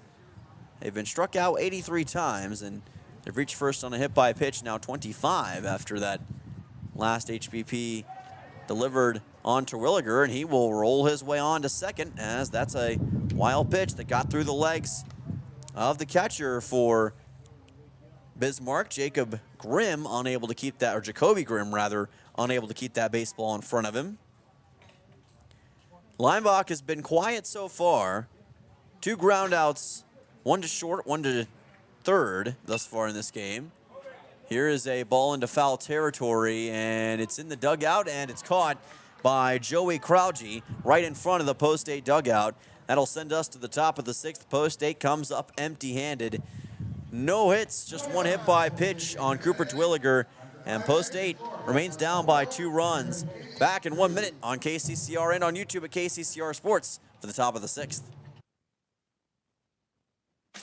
Wagner Auto and Pierre has been hitting home runs for over 100 years, delivering quality vehicles and top-notch service to our community. Whether you need a rugged truck, a dependable SUV, or a fuel-efficient car, we've got the perfect lineup to keep you on the road. Proud sponsor of this season's baseball action, we're here to help you drive home a great deal. Stop by today or visit WagnerAuto.com. Wagner Auto, South Dakota's oldest auto dealer.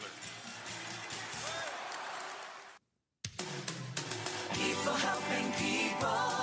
Have you ever wondered what the benefits are of becoming a Owyhee Federal Credit Union member? At Owyhee Federal Credit Union, we reinvest profits in you. We do this in the form of lower interest rates, higher dividends, and low to no fees. So come check us out or come in at 221 East Pleasant Drive in Pierre, because at Owyhee Federal Credit Union, we treat our members like they own the place because, well, they do. Owyhee Federal Credit Union. Welcome back. This is Post 8 Baseball on KCCR and on YouTube at KCCR Sports. We've reached the top half of the 6th. Bismarck on top of Pierre by a score of 4-2. Been a fun one so far. Bismarck in control of this game. They've been in control really since the 3rd inning when they initially took a 2-0 lead on a 2-run home run by Joey Kraujic, and they haven't looked back since. Riker Zietz would usually be the man up here, and he will be as well. Count goes, or rather, 8-9-1 due up in the order for the Bismarck Governors. Zietz working as the pitcher now for the Govs. Did a pretty good job of holding Post State at bay in the bottom of the 5th. And now Trevor Rounds has to go front and center in front of Zietz. Count goes to 1-0. Trevor Rounds did have an issue getting in that strike zone consistently earlier on in this game as he places this one wide once again. Count is 2-0. Temperature has really cooled down after it got up in the 80s earlier today in the capital city, and it was probably in the 80s right before first pitch, and it feels like it's dropped a good 15 degrees all of a sudden. That's part of that weather that's been moving in, we would assume. That's a 4-pitch walk by Rounds, so Riker Zietz is going to move right along to first base and didn't have to do much to get it. Aiden Rakowski will be the next man up. And again, this is the issue that Rounds has had in this game thus far in his inning pitched, and hoping to make it an inning and a third here soon. It's just finding the zone consistently. Otherwise, it's been tough for hitters to get anything off of him. Rakowski showed bunt for a second, pulled off of that. Counts 1-0. 5 straight balls from Rounds to start this top of the 6th. And if you're River Iverson, you really feel like you can't afford, I'd say, to let this become a 3-run or 4-run game. So the question you've got to ask yourself is, how much leeway do you want to give Rounds in this spot? Do you think about sending out somebody else if he puts a couple runners on base to start the top of the 6th? That's the question that has to be asked. Bunt's going to be laid down. We'll see how Post State handles it. Rounds will throw to first and get the out.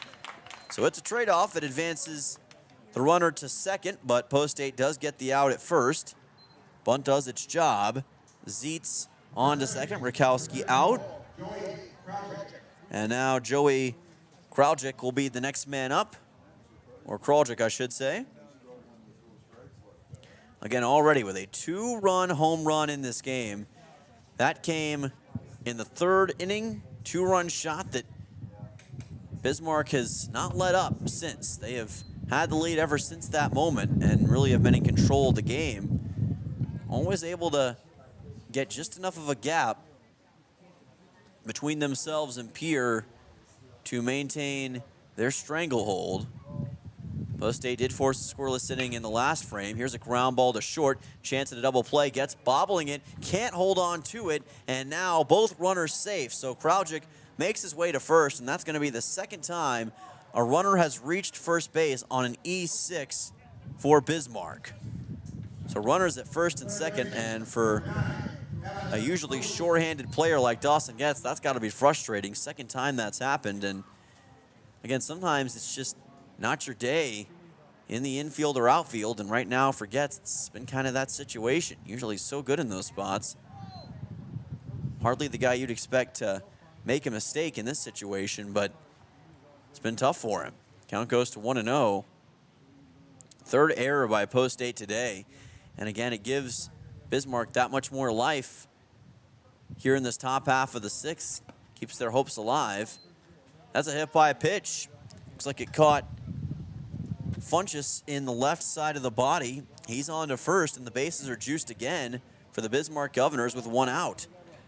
We saw a similar situation earlier on with Parker O'Brien. Somewhat got out of it with minimal damage. But now with Rounds' issues as of late, you worry that's going to be a little tougher for him. Catcher Charlie Simpson talking things over with his pitcher. But right now, Post State got to be concerned if you're a Post State fan about their hopes of winning this game, because if you let up even a 1 or 2 runs here, it almost feels insurmountable with the way that Bismarck has pitched this game. So for Trevor Rounds, the pressure is definitely as high as it's been all game long. And again, this is a guy who only had 1 inning pitched all season entering this game, so doesn't have a ton of experience being fed to the wolves, so to speak. And he's trying to find his way through this trouble. Counts at 2-0. And this ball blasted high and deep to center field. Hunsley can't make the catch, and he takes a hard shot off the wall. 1 run will score, a second right behind it. Hunsley is still down towards the track, trying to get his bearings. This is going to be a bases-clearing shot, as making his way all the way home for Bismarck. Actually, it's going to be called a inside the park home run, I believe, but more importantly, Hunsley still down, does get up. And Hunsley was down for so long that Ben Watson, who delivered that, ended up coming all the way home, it looks like. So it is a 4-run blast and an 8-2 ball game. Inside the park home run for Ben Watson, as Hunsley took a big shot off that wall, and that will likely just about end this one. Grand slam. Hunsley getting checked out by River Iverson. If you're a Post State fan, that's a good sign to see Hunsley up and about. At the end of the day, this is obviously a game you want to win, but you do not want Hunsley injured for that Brandon Valley doubleheader, and really just don't want him injured, period, with how well he's played this season and what he brings to the table and his love for baseball. So good to see him up. He kept chasing and chasing that ball and just took a big shot off that wooden fence out there. So Tanner Grosclose, the next man up after the grand slam. Still just one out in this top half of the 6th inning. And now for Bismarck, it feels as though they've just about got this one on wraps. That pitch goes by and the count goes to 1-0. One of the more bizarre inside the park homers you'll see, but sometimes you got to take advantage of the situation you're given, and obviously you never want to see a player go down, but if you're a base runner, you got to keep going in that spot, and Watson was able to use that and go all the way around the bag, all the way back to home plate. Counts 2-1.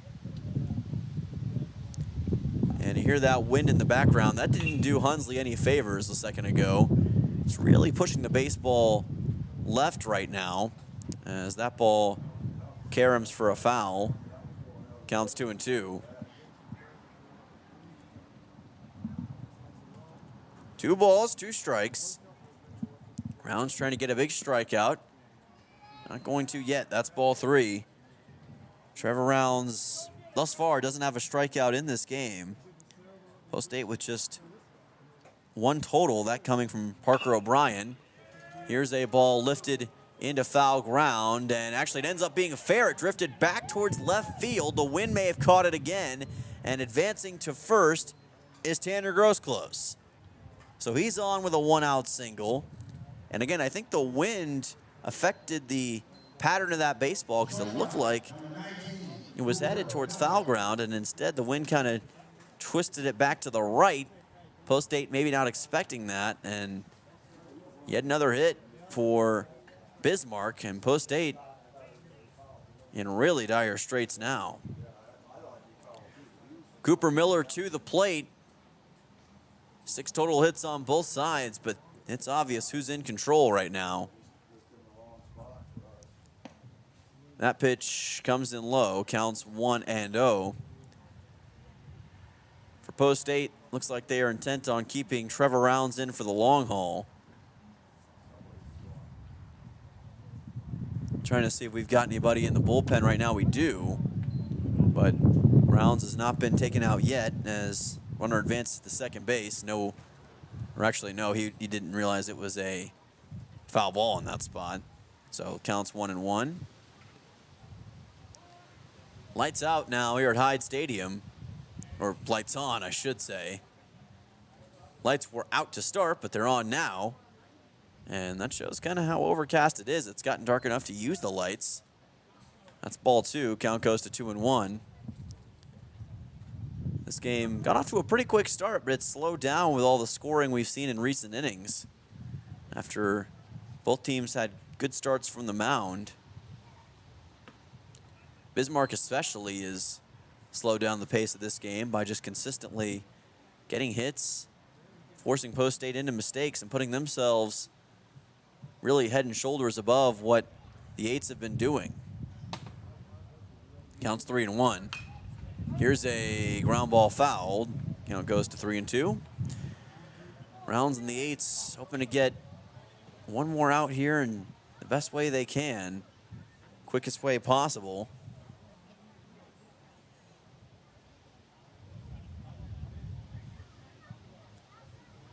Rounds open stance near the mound. Another ball fouled back. That'll keep the count at 3-2 as it clangs off the tin roof here at Hyde Stadium, right behind the big cage that is supposed to prevent baseballs from going out into the road. Most of the time does, but sometimes they take an odd direction, and you always shudder a bit when you see a ball heading out towards that road. You're just hoping, please don't hit any cars. Payoff pitch is high for ball number 4. So runners on first and second now for Bismarck. Still just 1 out. And it's been a continuous barrage for the Bismarck Governors at this point in time. Team that's eyeing a deep run in the North Dakota Legion Baseball tournament this year. Mike Skytland's team, much like Post 8, they've been improving a lot as this season has continued. Count goes to 0-1. Skytland, season number 22, 5-time state runner-up, state champion. He's been a coach for the Bismarck Parks Rec and Summer baseball program since '98, as Bismarck trying to steal third base, and they're going to be able to do so. Advancing to third was Evan Funchess, and now runners in the corners for Bismarck. So just get a runner that much closer in that spot. Counts 0-2. Trying to potentially go up by 7 runs. Imagine saying that at the start of this frame. Shows just how much that inside the park home run changed things. That pitch is high, and that's ball number 1. Count goes to 1-2. Cooper Miller, the man at the plate after Tanner Grosclose was able to get on. It's Grosclose currently at first. Here's a ball hit back to third, and Post 8. Let's see here. They're gonna call that a foul ball, it looks like. So yes, they called it, or no, they say it's an out. My apologies. Runner is safe at third. Somehow, I don't know how, but Evan Funchess was able to get back to the bag. And I thought for sure he would have been out in that situation, but apparently he was able to get back. That's why I thought it was a foul ball at first, but that's not what was called. So 2 outs, impressive job just to get back in that spot. Thought Hunsley had it covered, but not quite. But either way, Miller out. Here's a ball driven into left center. Leinbach there, has to go up, but makes the catch for out number 3. Sends us to the bottom of the 6th, but Bismarck dominant on top 8-2, and inside the park grand slam coming off the bat courtesy of Ben Watson, and the Governors seemingly on their way to a win in game 1. Back in 1 minute right here on KCCR and on YouTube at KCCR Sports. Most of us already know that Gales Gas of Pierre is the place to call for propane. They offer an automatic fill plan so you never have to worry about running out of propane. They accept debit and credit payments or a budget payment plan to spread out the cost throughout the year so you never have surprises when you get your bill. For delivery, convenience, and great customer service, call Gales Gas at 224-5518. That's Gales Gas at 224-5518. Dakota Sprinkler and Landscaping wants to make it easy for you to get that lush green lawn and that yard haven that you've been dreaming of. Visit dakotasprinkler.com to make appointments for sprinkler system spring startup, service calls, fall winterization, and landscaping quotes. Trust Dakota Sprinkler and Landscaping's professionals to get you through the planning and installation to make your landscaping needs a reality. Visit dakotasprinkler.com today. Welcome back to Post 8 Baseball on KCCR and on YouTube at KCCR Sports. We've reached the bottom half of the 6th. Post 8 down to the Bismarck Governors by a score of 8-2. Wind picking up, an overcast day in the capital city as the dark atmosphere kind of matches the mood, I would guess, of Post 8 right now. Down 8-2 to Bismarck, but still some time left trying to forge a potential comeback attempt. As Hudson Stosher's at the plate. 5, 6, or 6, 7, 8 rather, due up for Post 8 to get things started in this bottom half of the 6th inning. And he's got a pretty good charge into one right here, but it's going to be flowing right to the center fielder, Tanner Grosclose, for out 1, so didn't take long. And it's been a kind of bad luck day for Post 8 to some degree. Porter Hunsley, the next man up. He's got 2 doubles already in this game, but he has not faced off against the man currently on the mound, who was formerly the DH, or still is the DH to some degree, Riker Zietz. As Zietz fires in another pitch, that's in for a ball. Count goes to 1-1 with 1 out. And Zietz now trying to move pretty fast in this situation. This ball fouled by Hunsley, goes up and lands just in front of the concourse area. Counts 1-2. Remember, stay tuned after this game comes to a close. We will have full post-game coverage of Game 1 between Pierre and Bismarck right here on KCCR and on YouTube at KCCR Sports. 1-2 count. Pitch on the way, and that fastball is a little high. Count goes to 2-2. Grayson Hunsley currently waiting in the wings. He's also reached base twice in this game. They've been two of the most productive players so far. High fly ball to left center, and a nice twisting catch by Tanner Grosclose right in front of the warning track for out number 2. Again, a pretty good charge into that baseball by Hunsley, so post AT hitting him deep. They're just not quite putting him in the gap. Grayson Hunsley is the next man up. Ball and a single so far. Post 8 has not scored since the bottom half of the 4th inning. Went scoreless in the 5th, and you wonder now if they're on their way to doing that in the 6th. Still time to turn it around, but it is proving to get tougher and tougher to do so against Riker Zietz, who's been really stepping up in this spot. Counts 2-0. Thrust into the position of pitcher here, and he's delivered well. Fastball is low for ball 3. Best chance that Post State's had of getting a runner on base in a good bit. Grayson Hunsley could do that right here. He forces a walk, and he will. 4-pitch walk to send Grayson Hunsley on to first. J.J. Buchholz, who is 0 for 2, will be the next man up. Buchholz, not as renowned as a hitter as he is as a pitcher for Post State this season, but he's had ample opportunities at points and a .278 average to show for it, 5 RBIs. He will drive this one high and deep to left field. It stays in the yard. Drew Taylor there to make the catch. That's out number 3, and Post 8 disappointed once again. They remain down 8-2, and Bismarck now just 3 outs away from victory. Back in 1 minute on KCCR and on YouTube at KCCR Sports. Hey you.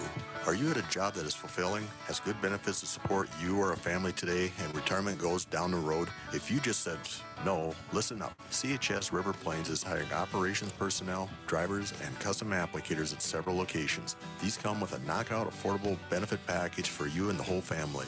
Apply to a job with CHS River Plains and up your benefits straight up. To apply, visit us online at chsriverplains.com or stop in at one of our locations. CHS is an equal opportunity employer.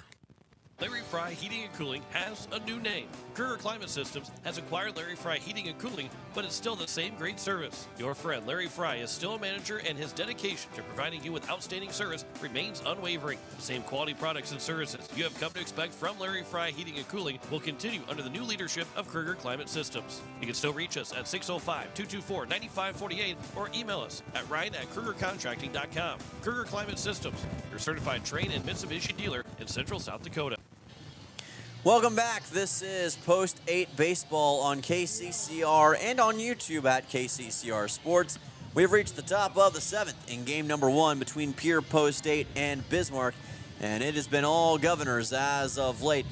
There is a new pitcher on the mound for Post 8 in this spot after Trevor Rounds was in for a little bit of time. Looks like he will see his day come to an end, and Hudson Schaefer will make his way on the mound. First time we've seen him in a while for Post 8, and we'll see what he can do with this prime opportunity late in this game. Rounds ends his day after 2 innings pitched, giving up 3 earned runs, no strikeouts, and 5 walks. So not the best showing from Rounds, but obviously not primarily used as a pitcher. Still was able to deliver some quality points of those innings and get some big outs. Riker Zietz to lead things off in this frame. It'll be Zietz, Rakowski, and Joey Kralik, or Kraljic, my apologies, 8-9-1 due up in the order. I always say Kraljic's name wrong for whatever reason. Sorry about that one, Joey. You don't deserve it. You've been a great player today. Here's a chopper right to short, gets, handles it cleanly this time, throws to first, and it's right on the money for a 6-3 putout. That is out number 1 here in this top half of the 7th inning. 1 down just like that. I'm sure that's A bit of a sense of relief for Dawson Getz, who's just been struggling at maintaining his form over there in the shortstop spot. He's had a couple of errors today that have allowed Bismarck to get runners on base. Now it's Aiden Rakowski, who is at the plate. Count goes to 1-0. Rakowski reached on a hit by pitch his first time up. That was against Parker O'Brien. First pitcher of the game for Post 8. That one's in the dirt, and it's ball number 2.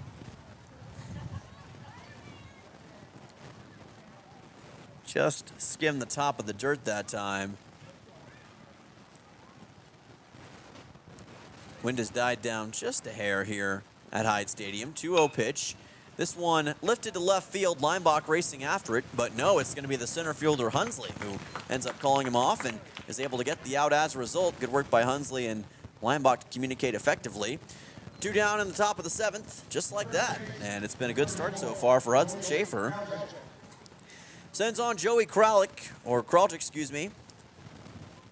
who thus far in this game already has 3 RBIs, reached base 3 times, had a 2-run home run in the 3rd inning that really opened this game up. Of course, the inside the park home run not that long ago from Ben Watson in the top of the 5th really changed the complexion of this game. Coming on Porter Hunsley, hitting the wall, not being able to get up in time to get the baseball, allowed Watson to go all the way around the bag and bring in everybody else who was already on base.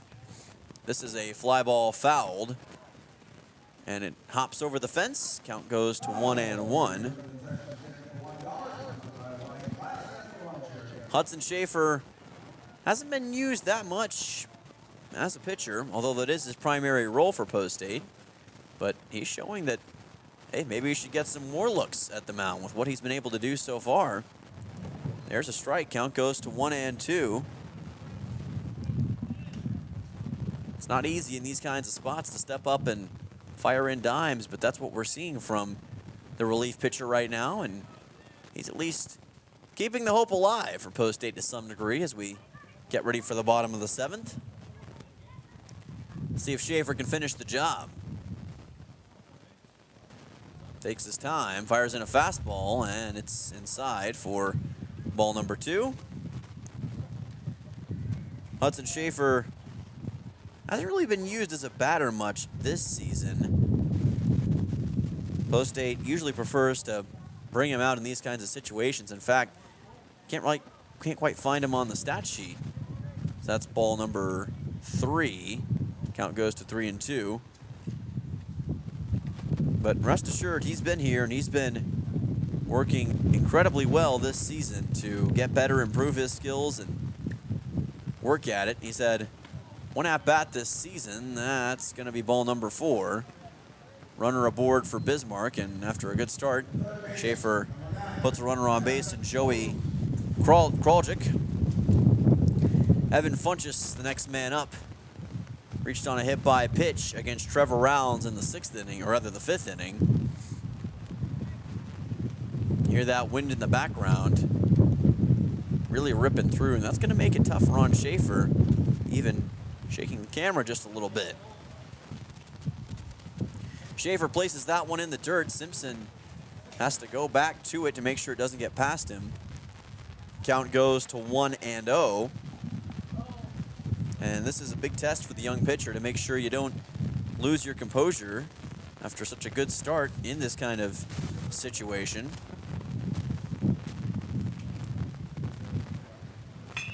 This ball sent to third, kept in play. Hunsley goes over to first and gets there in time for a 5-3 putout. Nicely done by Grayson Hunsley, nicely done by Hudson Schaefer. Goes a full inning here in the top of the 7th and keeps Bismarck scoreless.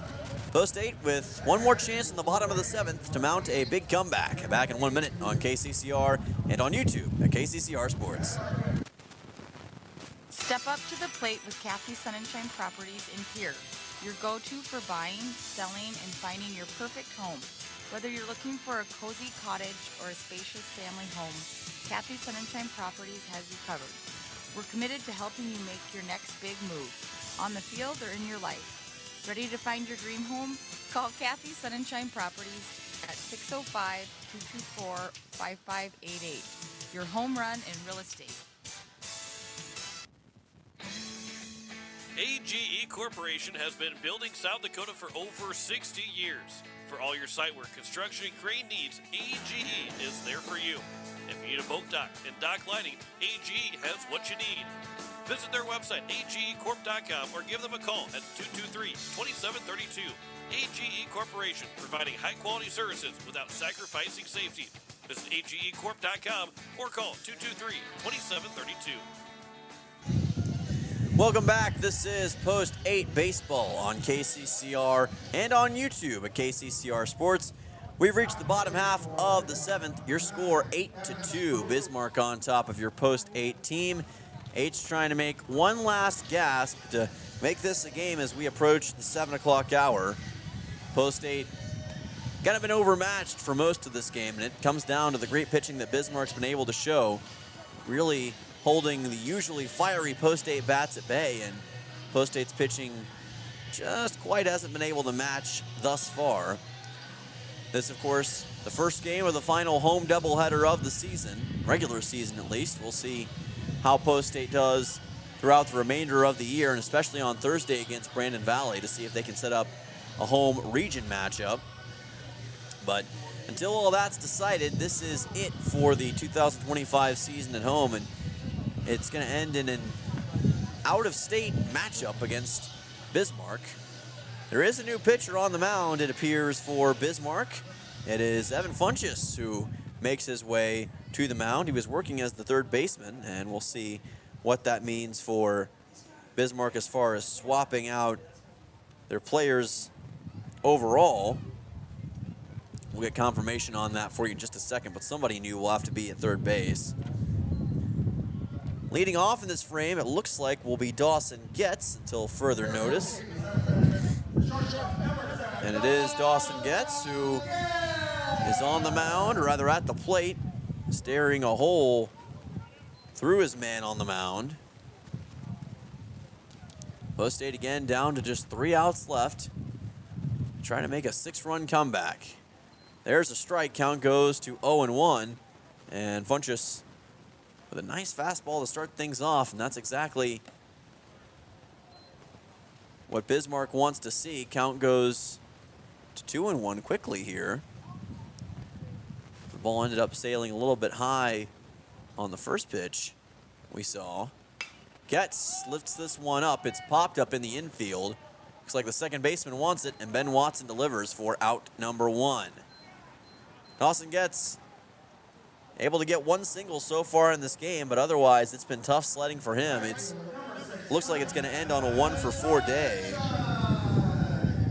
Sutton Sunshine will be the next man up after that one was popped up. That pitch is delivered wide. Count goes to 1-0.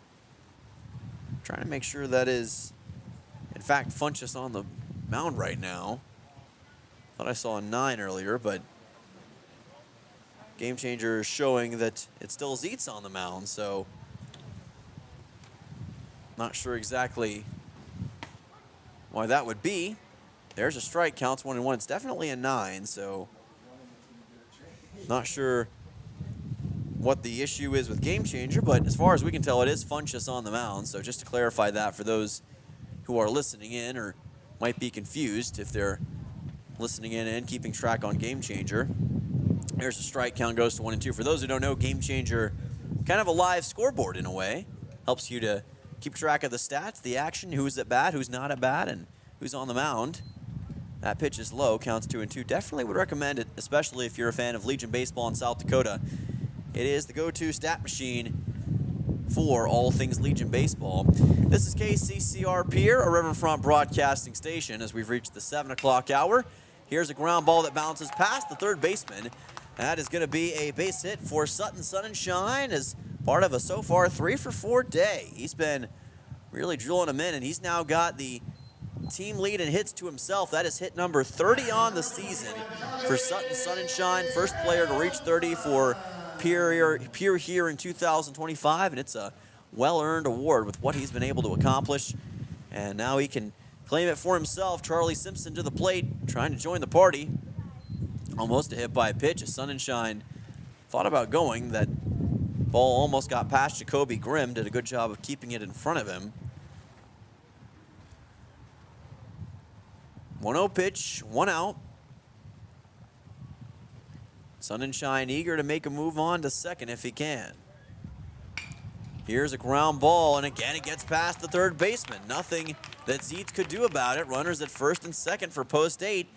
Simpson on with a single. Back-to-back singles for Pierre with 1 out.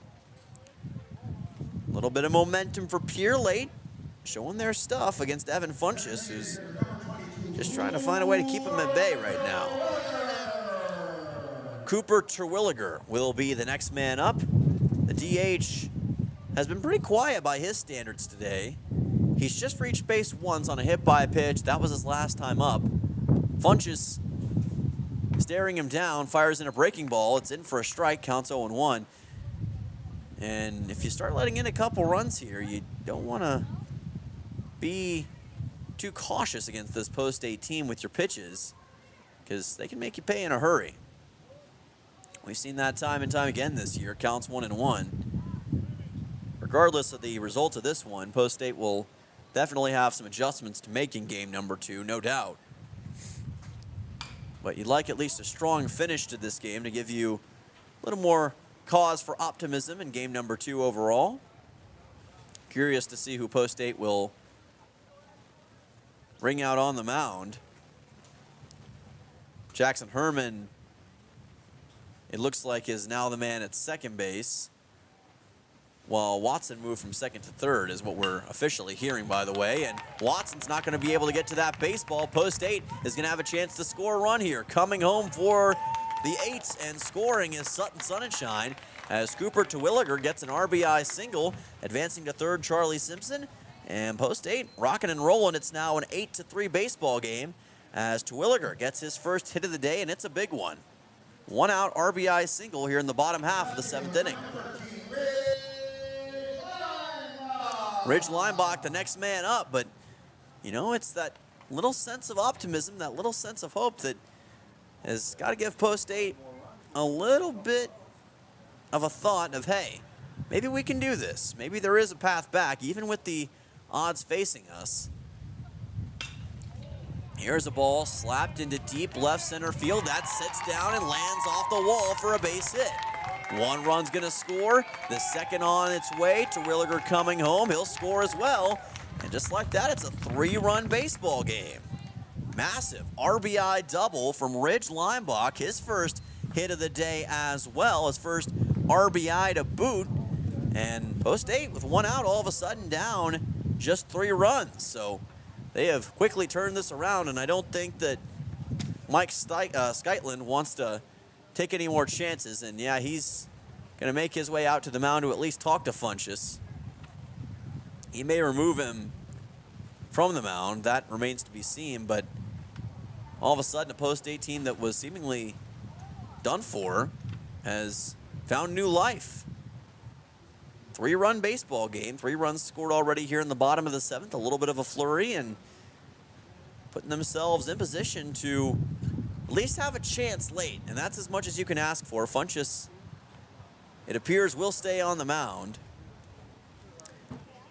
Hudson Stosher is next up in the order, followed by Porter Hunsley and Grayson Hunsley. And Porter and Grayson have been a thorn in the side of Bismarck all game long, so that's a part of the order you really don't want to meet, especially if Hudson and Porter can both get on base before Grayson comes on. It's going to be a little bit more concerning if you're a Bismarck fan. Funchess just trying to get an out here as he fires that one in wide. Count goes to 1-0. And Funchess cannot get restless or concerned in this situation. Emotion can a lot of times be a killer in these spots. You start pitching irregularly, you start overreacting, and you end up making mistakes. That's what Funchess doesn't want to do here. Counts 2-0. But sometimes it's hard to keep that emotion bottled up and maintain control. It's a hard thing to do, and that's why it's only the best of the best who can really stay that way and stay locked in at all times. Counts 3-0. Of course, depending on certain athletes, they utilize that emotion to play better. So it really just depends on the person. Count 3-0, but right now Funchess is having some issues with this post-8 lineup. 3-0. That's in for a strike. Count goes to 3-1, and Stosur was already starting to make his way towards first base. He thought, I think initially at least, that it was a ball. But it did clip that top part of the zone. Now, question is, can it be done again? Instead, here's a drive into center, right to the center fielder Grosclose for out number 2. And now, post 8 is just 1 out away from suffering their first defeat at home outside of Watertown since the month of May. Porter Hunsley is the next man up. It all lies on him to try to see if post 8 can keep this game alive. Hunsley does have 2 doubles in this game. Those were in his first 2 at-bats. Counts 1-0. Runner at second right now is Ridge Leinbach, and he'd love to be sprung on home.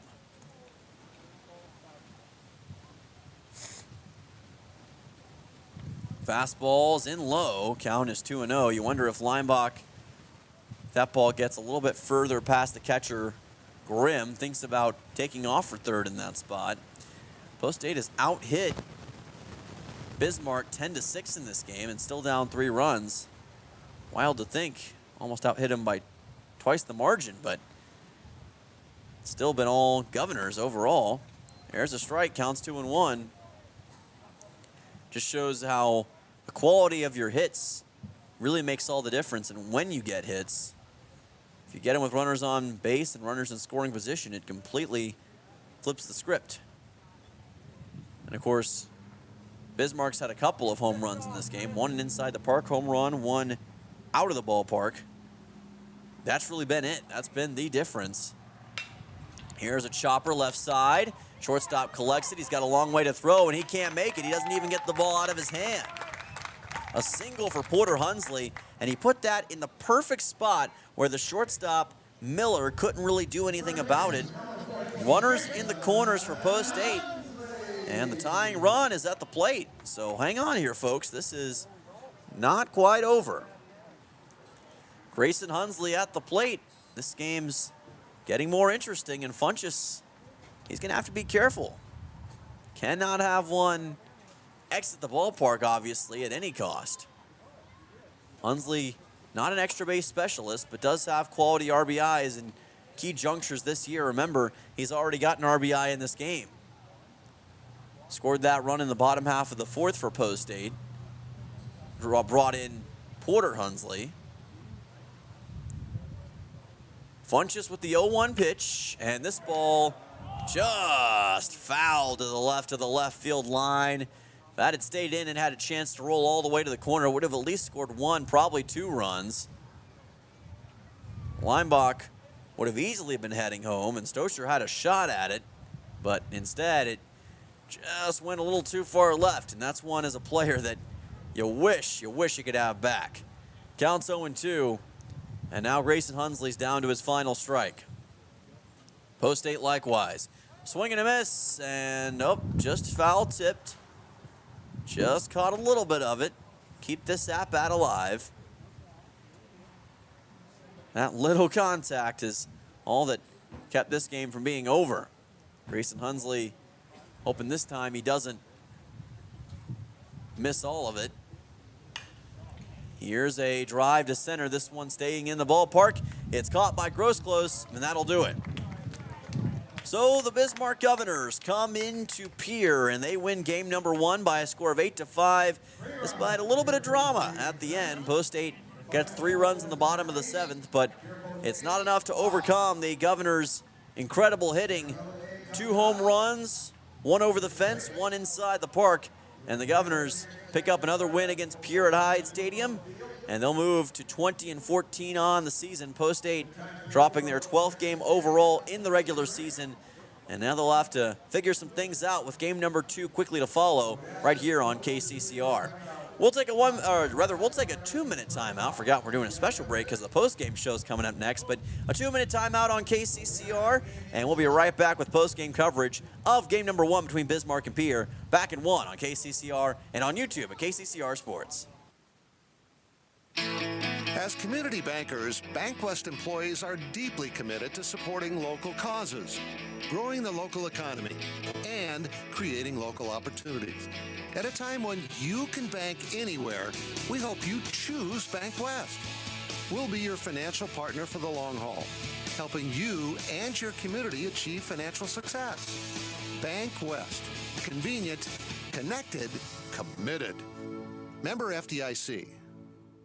Are you a farmer in the Highmore area? Do you need a trusted partner for your grain and agronomy needs? Look no further than AgTegra. AgTegra is built on a legacy of farmer-owned cooperatives, providing superior service and relentless innovation for generations. We're committed to your success and the safety of our employees and members. For your grain needs, call Chance Scott at 605-846-1099.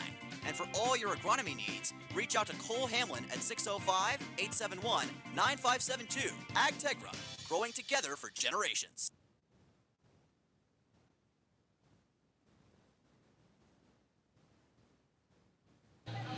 Welcome back here on KCCR and on YouTube at KCCR Sports. Game 1 complete between Pierre Post 8 and the Bismarck Governors. Bismarck winning by a score of 8-5. We'll tell you how they did it with our post-game stats, and it was domination from the hitting side.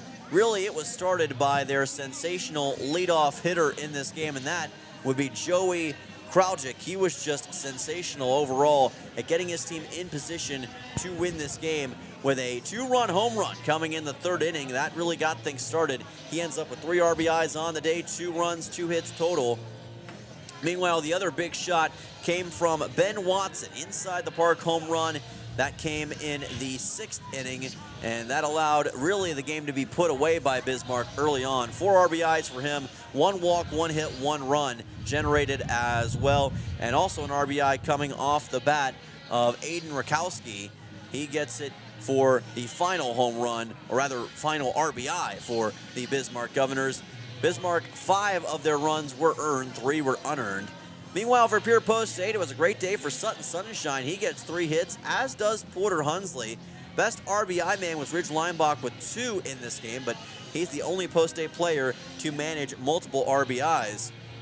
As far as pitching goes, Post 8 used 3 pitchers. Parker O'Brien was the starter. He'll be credited with the loss. 4 innings pitched, 2 earned runs given up. Trevor Rounds came in, 3 earned runs given up in 2 innings. And Hudson Schaefer with no earned runs. Just 1 strikeout issued by Post 8 in that entire game combined. Meanwhile, it was a much better story for Cash Weisenberg in this game. He's got the win for Bismarck. 4 innings pitched, just 2 earned runs given up, 2 strikeouts. And then coming in his stead was Ben Zietz, who had 3 innings pitched, or Riker Zietz rather, with 3 innings pitched overall, 1 walk, no strikeouts issued, and 3 earned runs given up. And that's how Bismarck got the 8-5 win over Pierre Post 8. We will be back in just a little bit with game number 2 between Pierre and Bismarck. For now, we're going to take a quick commercial break, about 5 minutes or so. Send it to KCCR News. Another 5-minute commercial break to follow. And then we'll have game number 2 between Pierre Post 8 and the Bismarck Governors right here on KCCR and on YouTube at KCCR Sports. Don't go anywhere, folks. Back